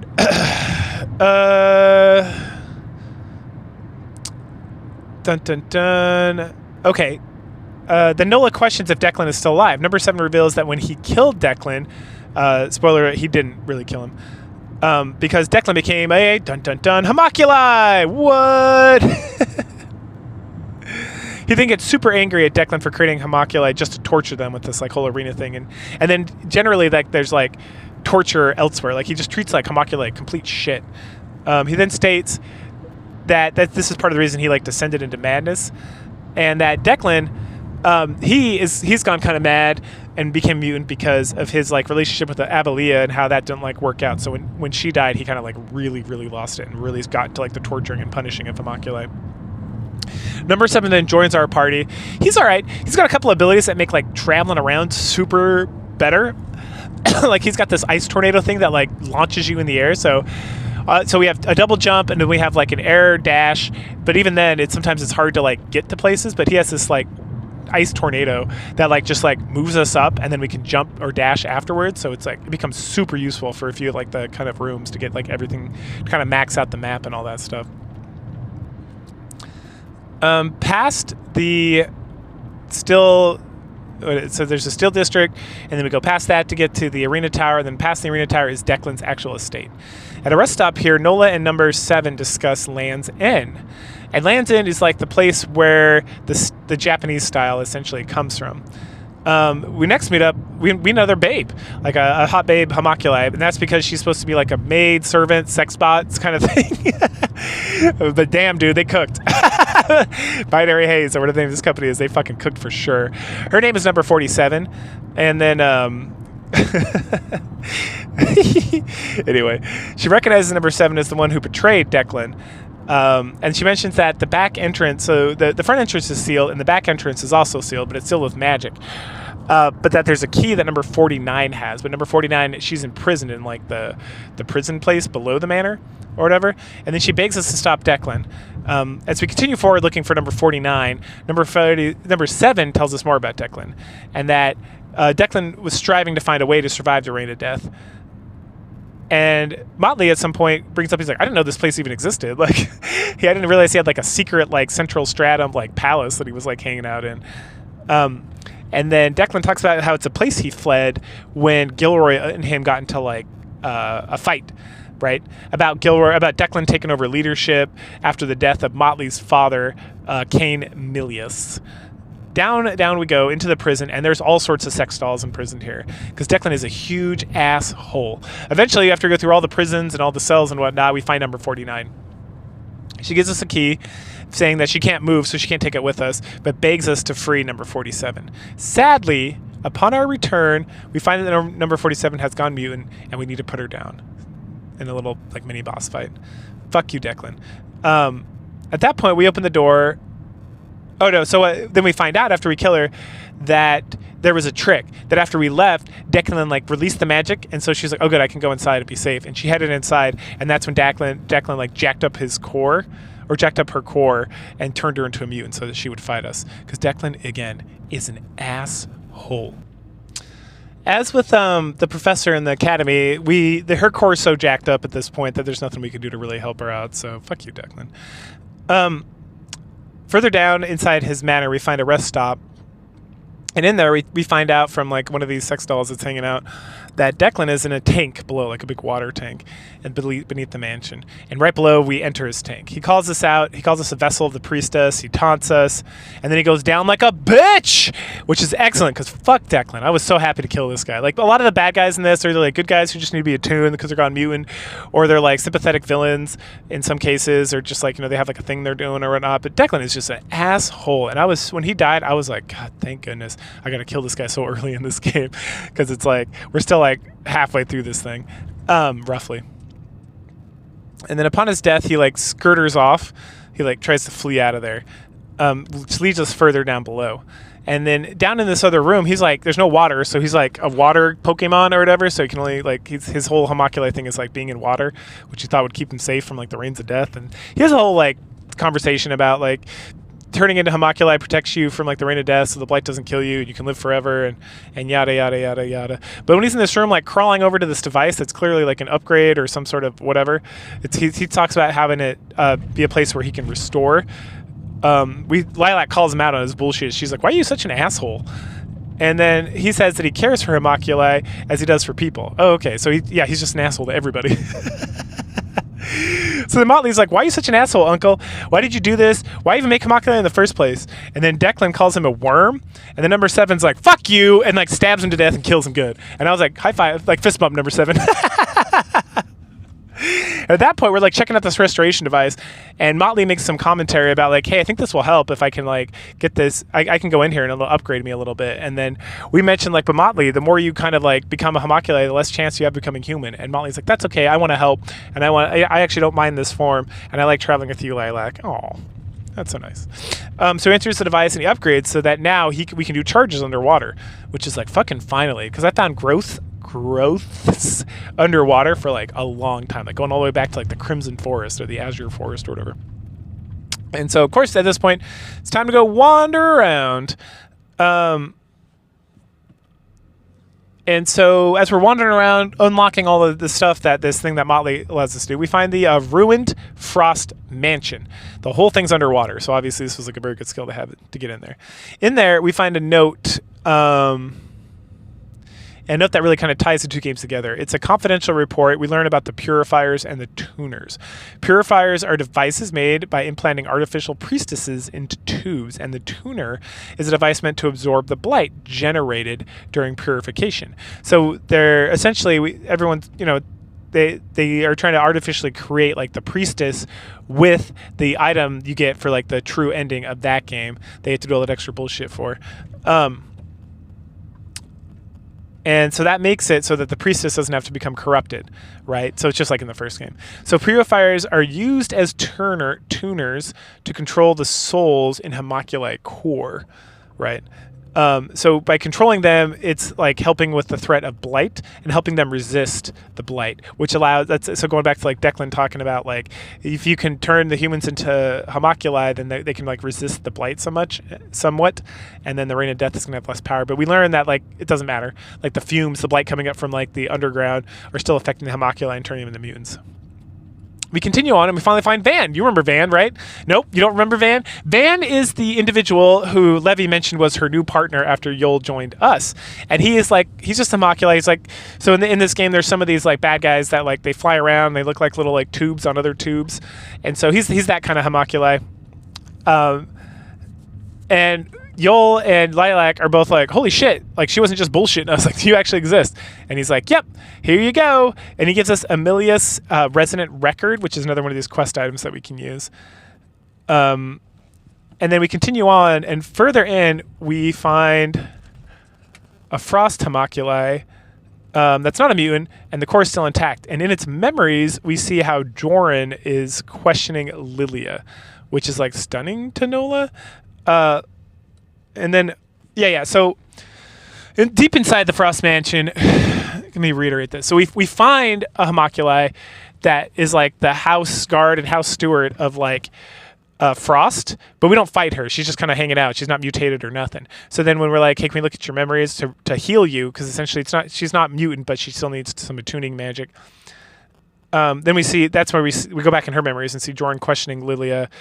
And then this doll, this homunculi, is called Lorna, and her whole point is to protect Abilia. So then Nola's like standing there with them all, and then all of a sudden Nola turns. Something goes wrong. Oh no, sorry. So then Lilia is tuning with Nola. And then all of a sudden she kind of freaks out, and then she goes and kills Abilia. And Lorna is really sad because she's going to protect her. And at some point in this memory, Joran says it was an honest mistake. And then we see red underneath his eye patch. And we learn, of course, because we already met with Joran. So that thing with Joran I did in Real Big, that's not like part of like moving the story forward per se. It's like an extra thing. And in fact, it's something required to get like the true ending. So you can completely avoid it, right? So, but because we already met with Joran, we already know this happened. And we know that Joran set it up because he confessed it to us afterwards. Or he confessed it to us earlier. Afterwards, Lilac is trying to piece together what she saw. Nola and her discuss it. And Lorna like wakes up and thanks we are Lilia for a moment. She then asks Nola if she's there to finish her. And Nola admits, I have no memories of what's going on. And Lorna's like, I wish for death. Can you please just kill me? And then Lilac tells her that she's still needed. And with that, she's like, really? I can still help. I can still be involved. And she gives us the Frost Lord's mark, which is half of the key we need to get to the upper stratum. And then she joins us. And then her bio is like, she's the longest serving homunculi in House Frost. She served Abilia and House Frost. And then we shortly find another confidential record nearby in a rest area that talks about a silencing light, and it does something to lower the number of blighted. In turn, it makes sorcerers into attuners. And that Lady Abilia wasn't pleased with this, as it was made from stolen Frost research. And at the same rest stop, we get into a conversation with Lorna. Abilia was trying to revive the ancients until the Rain of Death came, and that she could feel the sorrow of the priestesses when all this stuff was going down. Lady Abilia also wanted to return to Land of Origin and turn it back into like its white, blue, beautiful self. Number 7 mentions that now the Land of Origin is full of blight, and the only reason they have not succumbed is because Lilac is so strong and because she attunes them and she protects them. So she's essentially functioning as like a priestess of white from the first game, but then it's a little different because they're homunculi instead of like souls or blighted creatures or whatever. And that he mentions that she has the blood of the priestesses inside her, which makes her particularly resistant to the blight. And that Lilia was also a descendant of like these priestesses. Lorna mentions that the ancients were christened by the land and then buried in it. And that perhaps the blight is the will of the ancients, which, Ender Lilies talks a lot about this, how like the people came and did wicked things and did bad things, and then it kind of the ancients created the blight to like go fuck themselves, essentially. And then a little bit later on, we enter the Land of Origin again from a different route, and we find a note in there that states the ancients have cursed the land, and that with the blight, and that Abilia is an ancient that was left behind, and that someday she will return, and that someday the ancients will live again. So it's time once again to return to the old city and talk to Gordon. We give Gordon the little thing that we got from Bond. One point of my notes. Okay. And he talks about how his name's on there. It's like a register for arcane smiths in the House Amelius, and that he was an arcane smith, and that he was part of like the original like homunculi program, and that the intent of the homunculi was to fight against the blight, but that unfortunately homunculi are too human-like, right? And that even though they have a stronger resistance to the blight than humans, that the whole thing with like the mutants and everything, and the need for like attuners, is that they can still get the blight. They can still accumulate blight, and that the source of the blight actually comes from within the heart of the humans, which the homunculi have apparently. And then after like the experiment failed and all the homunculi got blighted, turned to mutants, they killed a lot of his old friends, but he was able to escape. At some point he was injured and looked like he was going to die, but then Halti, the wolf guy that he let us borrow, that's how they met. He like showed up and like rescued Gordon and brought him here so that he could survive. And this is also what motivates him to try to protect Levy, because she's doing kind of the same thing. She's going out to these very dangerous things, and he just wants her to be safe and teach her how to do stuff. And that, he kind of pushed back against her when she wanted to follow his life path. At that point, Levy rolls up, and she mentions that she did everything he did, and that the reason why she wants to be like him is because she respects him, because he came down here to the old city and he did all his like arcane instruments and helped out with everything, so that when Milius and Frost kind of like, got beat up or kind of like started falling apart, he was able to protect the people of the old city with these arcane instruments and help them. So at that juncture, they reconcile because, Levy just wants to be like him and help out the people and keep the old city going and protect them from like the mutants and kind of help out the homunculi and everything else. So it's pretty sweet. All right. So at that point we head back up to the central stratum, and this time we head over to the arcane factory.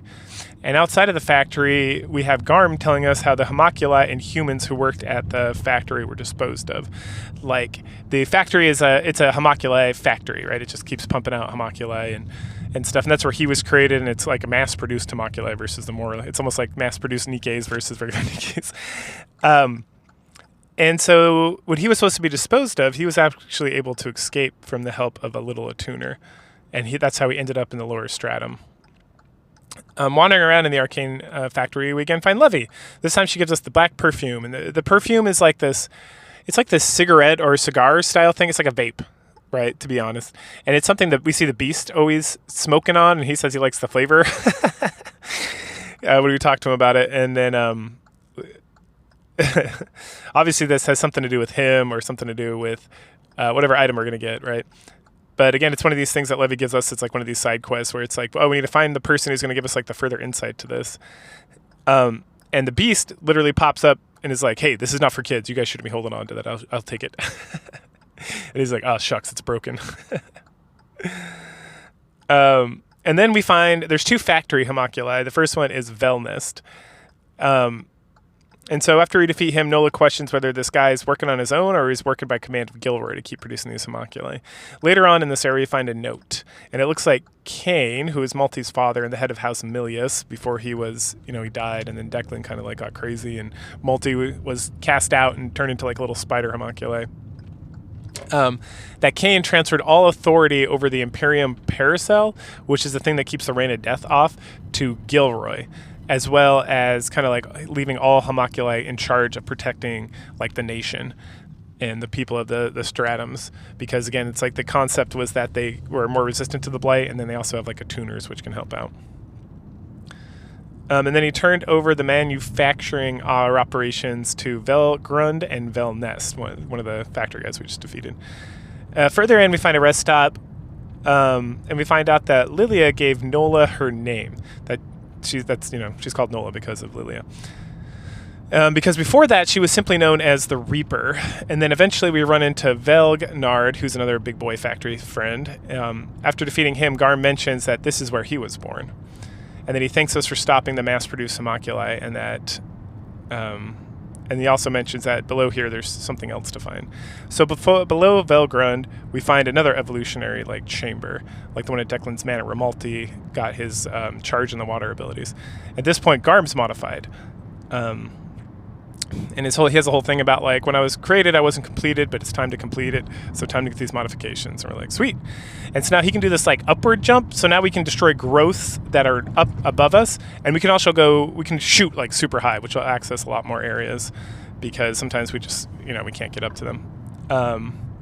And so now we head around to open up all those spots at this juncture. And then it's like, hey, you remember those students that we need to rescue? Well, we couldn't find one. So now we're going to head back over there and see if we can figure it out. And then while we're over there, we find Isabella in the room where we defeated. Isabella was the original kind of professor that sent us on the quest to rescue the students. So we've rescued all the students, and then she's like, I'm going to go check on Eliza, who's the one who defeated. And so once she heads over there, we go talk to her, and she's like, oh, my poor friend, sad time, something, something. Thank you for rescuing all the children and whatnot. And then she's like, hey, you're not allowed to have that in here. And she takes the black perfume away from us because it's a forbidden item in the academy. And then she mentions that it was Joran's.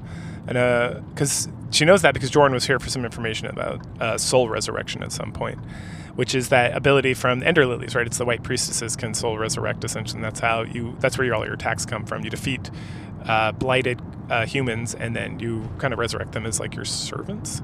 Unless it's talking about something else, but that's generally what I was getting the gist of from all this. Because they talk about how it's the magic control the souls of the dead. And then because she took away our black perfume, which was, broken anyway, but nice enough for her, she gives us a compensation, which is just like another relic thing. And that's mostly side quests. You just kind of get relics that are like, they're okay, I guess. Depending on what you're doing, really the best relics are ones that just give you more damage, to be honest, or help you like resist things. But there's really like, there's status effects in this game. I've really brought this up, but there's like fire, poison. Oh no, there's like fire, ice. Fire functions as a poison. Like when you get fire, you just take damage periodically. It's the worst one because it lasts a minute and you gotta like keep healing through it, and you really don't have that many healing options in this game. It's not like you find Eustace flasks or whatever, but some of the relics and carapaces and stuff will give you extra, but I think the most you could probably get is like 7. I was floating around with like 3 or 4 the whole game, which is you start with 3, which is like honestly more than enough. But anyway, so wandering around some more, we stumble upon the Biologic Research Center. And we wander around here for a while before I find a researcher who seems like very confused about what's going on. Just thought it was funny. At the next rest stop, Lilac inquires with Luciech about her sexy outfit. And she says, wow, you have this like very unique outfit compared to all the other researchers, professors at the academy. And she's like, you bet, I love witches. Nice. Fucking hot. Luciech, you're the best. And then Lilac's like, what's a witch? And so she talks about how in like the old country or whatever, there was this forest full of witches, and then it was a land that was infused with magic. And it's like, oh yeah, the witch land from Ender Lilies. I remember that. And that these witches didn't get their magic from the land of origin. And then she named straight up like the witches' thicket. And that they flew brooms around, and that's why she gets to fly a broom around too. So her whole like homunculi aesthetic is just like, I read a book once about this place and it sounded fucking awesome. And I was like, glad you did. And then Lilac's like, I would like to fly a broom someday. At the next first stop, we question, let's see. Oh, Lilac gets questioned if she's been here at the Biologic Research Station, or whatever this place is called again. And she's like, yeah, I've been here before. And she mentions that, who mentions this? Lilac has been here before at the next first station. I think Luciech? She had a question. Or you had a question. Yol. It's probably Yol. Sorry, my notes, it just says you, but I'm trying to be like, what? Who could that be? Anyway, so someone has a question about it, and then he mentioned, oh yeah, I bet it is Yol. And then he mentions that we look just like Lilia, and that he appreciates that Lilia and Lilac have done so much to help all the homunculi, and just help the stratums in general. And that Lilia's work and our continued work, have helped the people in the lower stratum trust the tuners again, and having that trust in the tuners and having more tuners around helps the homunculi, because when they get some of that blight goodness from the fumes or the rain of death, which is kind of being taken care of with the parasol, that they can we can take care of them and make sure they're continuing to operate properly and have a continued life. We also find some research notes down here. It talks about how Lilac was raised. Lilac was placed in it, and then it's like, oh, she was raised, it was so cute, she did this, she did that, and then about how she was put in a tube and sent out when like the academy was going up, tits up. And that something very specific was after Lilia, but that it wasn't a homunculi. It's heavily implied, it doesn't say this here, but it's heavily implied that this whole thing was like Abilia trying to get her soul transferred over to her, and that we're trying to protect from that. But also there's the whole thing with Gilroy, but the notes specifically said it wasn't homunculi, so that makes it more seem like it was Abilia or Joran, that whole like situation that we learned about from Joran later on, or earlier, since we like kind of like skipped and hit that part real early. We also find Lilia's diary. She writes excitedly about Lilac, I'm feeling like a mother or even like a big sister, and that being with Lilac makes her feel nothing but joy and happiness. And then we find this aggressor. This character is someone who looks exactly like Nola, and she attacks with Scythe, which is one of Nola's weapons. So Nola has 3 weapons. She has Axe, which is slow and strong and big arc. Then they have Scythe, which is like spins around really fast, and then there's Sword. And so we defeat that, and it's like test dummy or something. And then it's like, oh, we can't attune this. There's a mysterious rune attached to it. And then after we defeat it, it's like rebooting. And then Nola's like, we got to put this thing to sleep. So then instead of attuning it, we just put her to sleep. And then we talk about how the body reminds, that Nola talks about how her body remembers what her mind does not. And that she remembers being in this place and being tested. And this is where she like trained to become like the ultimate fighter or whatever. And that these homunculi were specifically designed and set up for her to train against them. We run around some more, and then, hey, it's Gilroy. He's in some sort of machine. He stands up. Nola calls him out for being consumed by blight. He sasses us, talks about sustaining the barrier and the toll it takes on him and how he has to continually like recharge himself and all this stuff. And then we tell him that something needs to change, that he can't keep doing this. Eventually he's going to fail, and so we had to figure out a different way to maintain the barrier or to protect people from the blight or do whatever. And he's like, no, I must continue maintaining the barrier. And then he mentions the frost and the blood of the priestesses could maintain the barrier, but that we don't have that, so whatever. Or at least that Abelia believed that, and that's why she was trying to like continue the soul transfer with the ancients and all that good stuff. And then we start talking about the reign of death and how it is like what truly brought down House Milius, because it just killed so many people and that it affected so many people, which includes Lord Cain, who's again Motley's father, the head of House Milius, and that Gilroy and Cain feared Lilac and the Frost generally, because she can walk in like the reign of death unfettered without becoming blighted or transforming or anything, and that's because we know that she is a descendant of the White Priestesses, right from the first game. Okay. And that the elimination of House Frost needed to happen because of this fear that Cain had over the House Frost and everything that was going on with them. So Lilac continues to try to reason with him, and then Nola's like, stop. We must do what needs to be done. So we fight him again, second time, out of like 4. So after defeating him, and he again like pieces the fuck out. Nola mentions that she is also a homunculi of House Milius, and that she has a bond with Gilroy because of that. And that she was loyal to the house, and then Gilroy doesn't leave yet, and so they start talking about how she was loyal. Why did she betray House Milius? Why is Gilroy betraying Nola? And then Gilroy is like, no, you betrayed us. And that specifically, she was given an assignment to infiltrate House Frost to like cause problems, to betray them. So it's like all back and forth, like, oh no, you did this, so you're a spy, no, you're a counter spy, no, you're a triple spy. But that at some point, Nola let her emotions reign over her, like emotional thinking, so that's why she eventually turned against Milius and stuck around with Frost. And Nola's like, I don't remember any of this shit. And then Gilroy states that the Master told him not to trust anyone, and that if we wish to end House Milius, we need to make our way to the upper sanctum, or upper stratum, where we would defeat him. Then he teleports away. Lilac then checks in with Nola, and Nola's like, yeah, I'm okay, but it's time to go. And then behind him is another upgrade device. This time it's Lars' turn. Lars states that he can use it. Lars, if you don't remember, is the guy way, way, way back. He's the guy who lets us like cling onto walls, and he's the one who was like Joran's buddy in House Frost, who like came along, and he was there when Lilac was found originally in like the land of origin.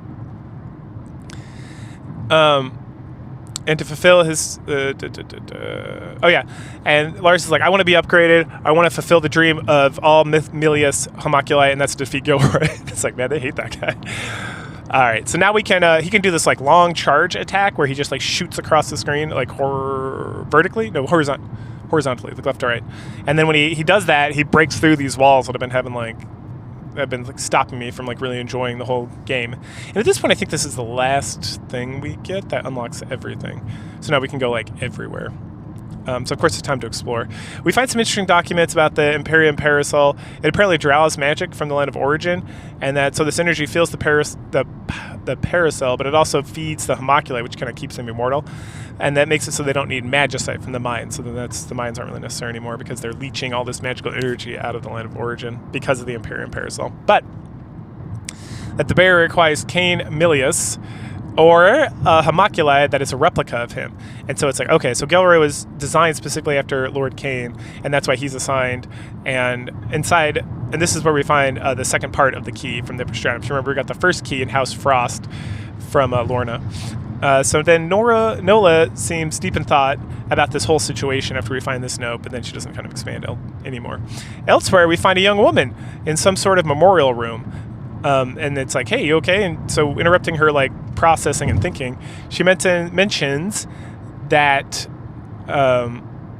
she mentions the blight. She mentions the blight and how she might be connected to it.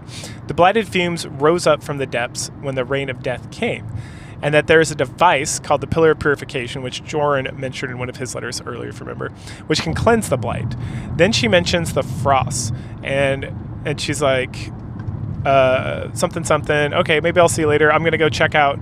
Well, she mentions the frost is in like, oh, I want to go see this like sorceress village. And if you think you know who this is, you're probably right. If you played Ender Lilies, right? But then she leaves. And then then we head over to the sorcerer village, and there she is again, of course. And she mentions how this village is the descendants of the ancients, and that Lilac is also a descendant of the priestesses, who are related to the ancients as well. And that she mentions that she is from a similar place, and that now she wants to go check out the fumes down below in the land of origin, because that is where like the ancient people ruled from, and that the priestesses are their legacy, and so is the blight. And that the blight is literally the embodiment of the people's hatred towards the people that like interfered with their existence. And then we ask her, or Lilac asks her if she's also descendant, and she's like, yeah, in a manner. And we know that, and this again heavily implies that this is the main character from Ender Lilies, because if you remember, she wasn't a descendant, she was like a clone. She was like created to be like a white priestess, but the actual white priestess was like the abomination we killed at the bottom as the last boss.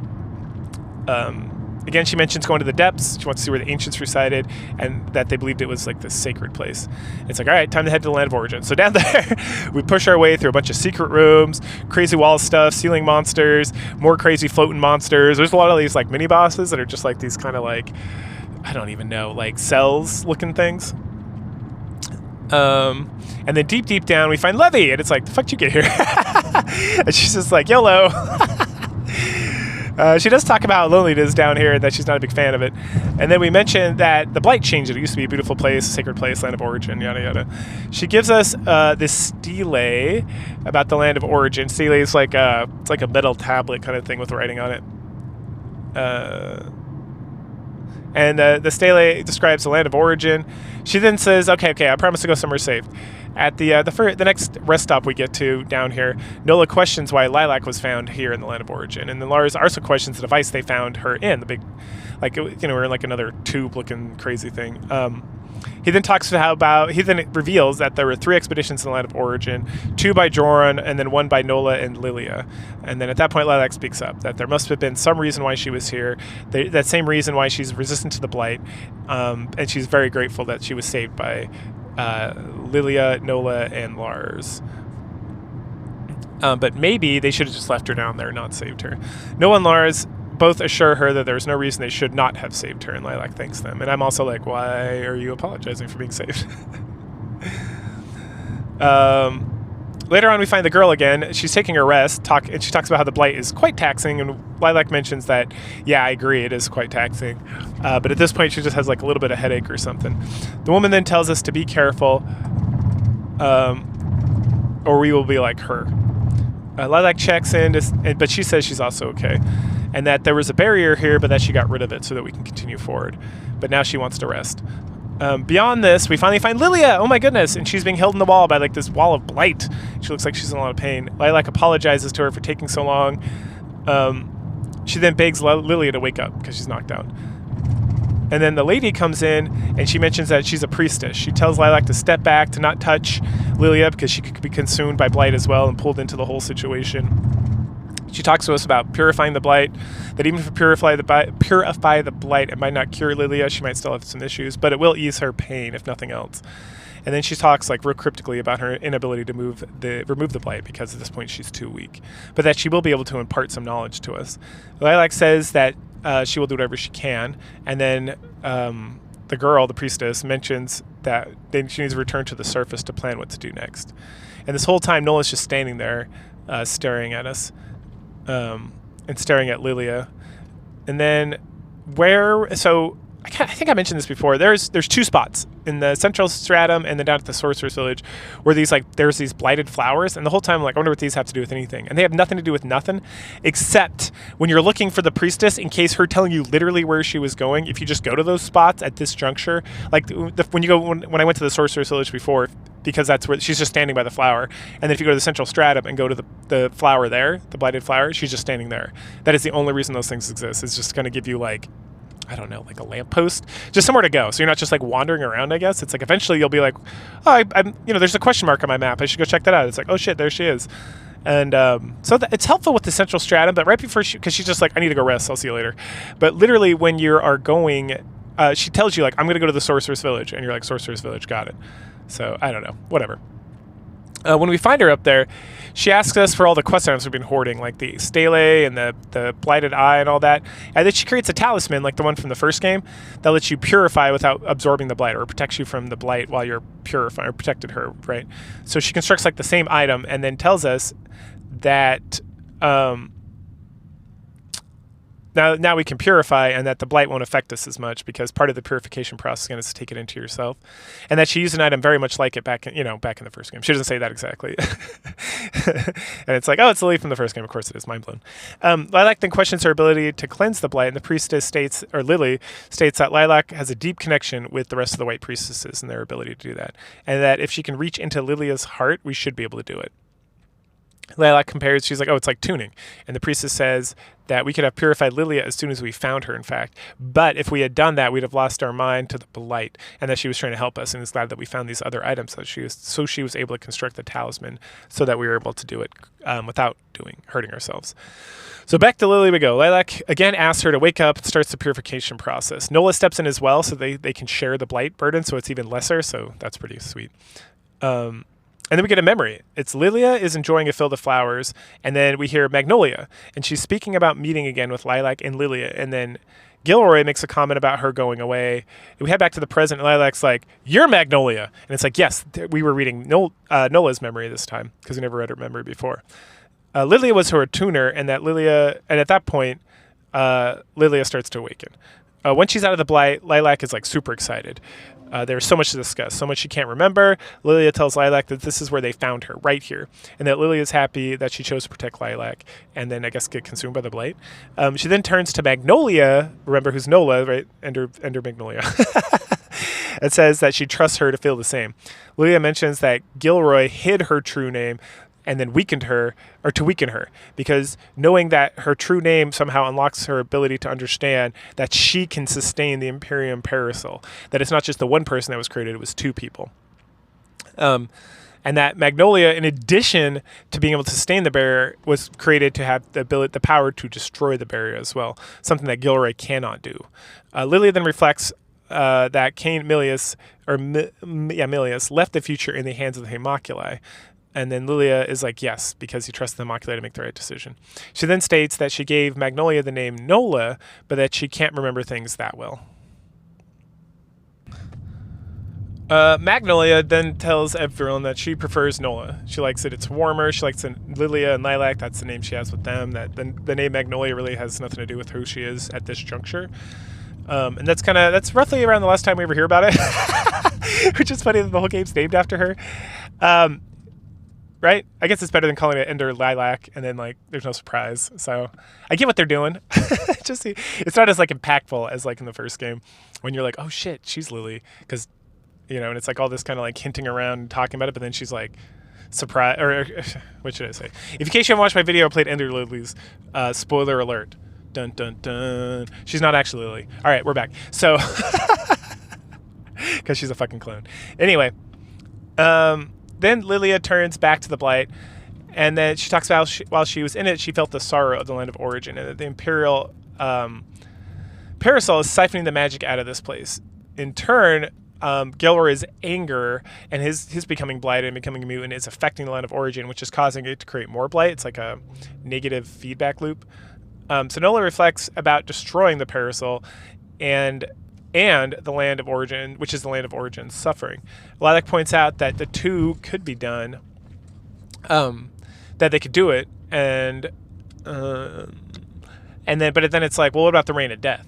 And so Lilia postulates that unleashing the magic of the land of origin on the blight and the reign of death, so using all that built-up magic, so they're going to cut off the Imperial Parasol, but they're going to grab all that magic that they're using, like Nola essentially will grab all that magic, and then she'll shift it down to Lilia, and Lilia will destroy the connection with the land of origin and the blight and everything, which will and the reign of death. And so at the same time they're going to attack the reign of death and the fumes, essentially the blight that's coming from below, and that should like cure the problem. So then there won't be any more reign of death or blight, because they've essentially, and then the land won't be being corrupted anymore, and in fact it'll be destroyed or sealed off, so that there just won't be magic coming from it anymore, and that will end the all the issues, essentially, so that people can just kind of like live.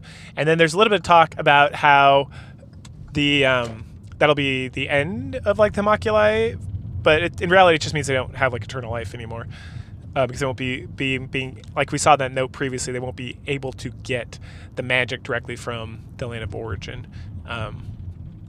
Okay. And so Lilia decides that she's going to stay here, so to put this plan to implement this plan, if we so choose to do this, because she eventually, at the end of the day, they leave the plan. Nola and Lilia hand the plan over to Lilac and say, "This is your decision to make. Whether you want to tear the whole system down with like a chance of curing everything, essentially, or whether you want to just maintain the system." But Gilroy's got to go, but then Nola can take over and do like what she was designed to do as well, which is to maintain the barrier. It's this crazy shopping cart. Okay. Anyway, so then Lilac freaks out. She just wants her mom back, essentially. Leah then states that she cannot leave. Like, it's not even that she can't leave to fulfill this plan. She, like, literally cannot leave. She mentions that the magic here is the only thing that's keeping her alive, and that this was Abelia's plan all along, was to transfer her soul over and resurrect the ancients and do all this crazy stuff. And that we don't have time to find another way because Gilroy's really losing it and the whole system's going to come down. But again, the future's in our hands. She gives us this blighted ring, which if we equip to Nola when we fight the last boss or not, that's how we get like the two endings. And it also, because what it does is it connects us with Lilia so we can communicate. And that, so Nola can use her power to destroy the parasol, transfer magic, do all the whole thing I just described. We also get some new sweet white duds if we want. I'm sticking with the green. And then Lilia's like, I need an appopotamus. So she goes ahead and takes a nap. So at this juncture, we head back to Central Stratum to hang out with our priestess friend, Lily. And we let her know that Lily is okay, that she's bound to the land of origin, and we talk to her about it, see if there's anything she can do to help, but she apologizes as there's not. If she's trapped there because of the magic, excuse me, then there's not much she can do. Lilac then brings up, like, well, what should I do next? And they talk about the options one more time, and then essentially she's like, what's your choice? Oh, it's be exciting to see what you choose to do. At this point, we find both keys and everything, so we can head up to the upper stratum. As we're heading up there, we get interrupted by a puppet from Declan's Manor. In fact, 3 of them. And it's the 3. It's not like the puppets like the hot sex puppets. It's like the puppets, it's like the fox face guy, the Tenku mask guy, and the other guy. Because they're like, hey, we're here, we want to help. We're honed for combat, and there's gonna be a lot of crazy defenses up here in the administrative district, which is the only district in the upper stratum. So we're gonna go in there and kind of help clear ways, and it's very sweet. And then it becomes sad when you find them all dead in different places. And Lilac says like her final goodbyes, but they head out first, and then we get there, and immediately Nola's like, it's very quiet here. The reason why is we find a note, and it talks about the Reign of Death is seeping through the Imperium Parasol, and so the whole place got locked down. So all the humans are like hiding out. So we meander around a bit, and we find a room that Lilac identifies looks like it is for Nola. Nola's a little speechless at this point. And then Motley makes a strange comment. He speaks up saying that he never knew Nola and he's never seen this room before. But we do find an upgrade for Nola here. And we also find the fox face puppet dead. Wah, wah, wah. At the first rest stop, we find another one of number 7's friends, the Tenku mask guy. He's dead. And we talked to Motley, who thanks Lilac for bringing him home, for bringing him up here. Lilac asks about being the next Lord of Milius, and that And Motley mentions that Gilroy always wanted him to take over, but Kane didn't want to leave it to humans. He wanted to leave it to homunculi. Leto then speaks up and mentions that Motley has been a human and a homunculi, so maybe he'll have a better advantage because he knows both sides of what's going on. We have another conversation here with number 7. He's surprised that his comrades followed us up into the upper stratum, but we point out, or Lilac points out to him, that they seem to always care for him, and even though they kind of fought all the time, that there was some sort of camaraderie there. And then he kind of offhandedly mentions that the hatred of Declan united all of them. And then Lorna mentions, she's like, "Do you like your name, number 7?" And he's like, something something, and she's like, "I like my name." We keep moving around, killing and discovering new stuff and whatever. Eventually we run into the captain of the guard. We defeat him, and he begs us to stop Gilroy.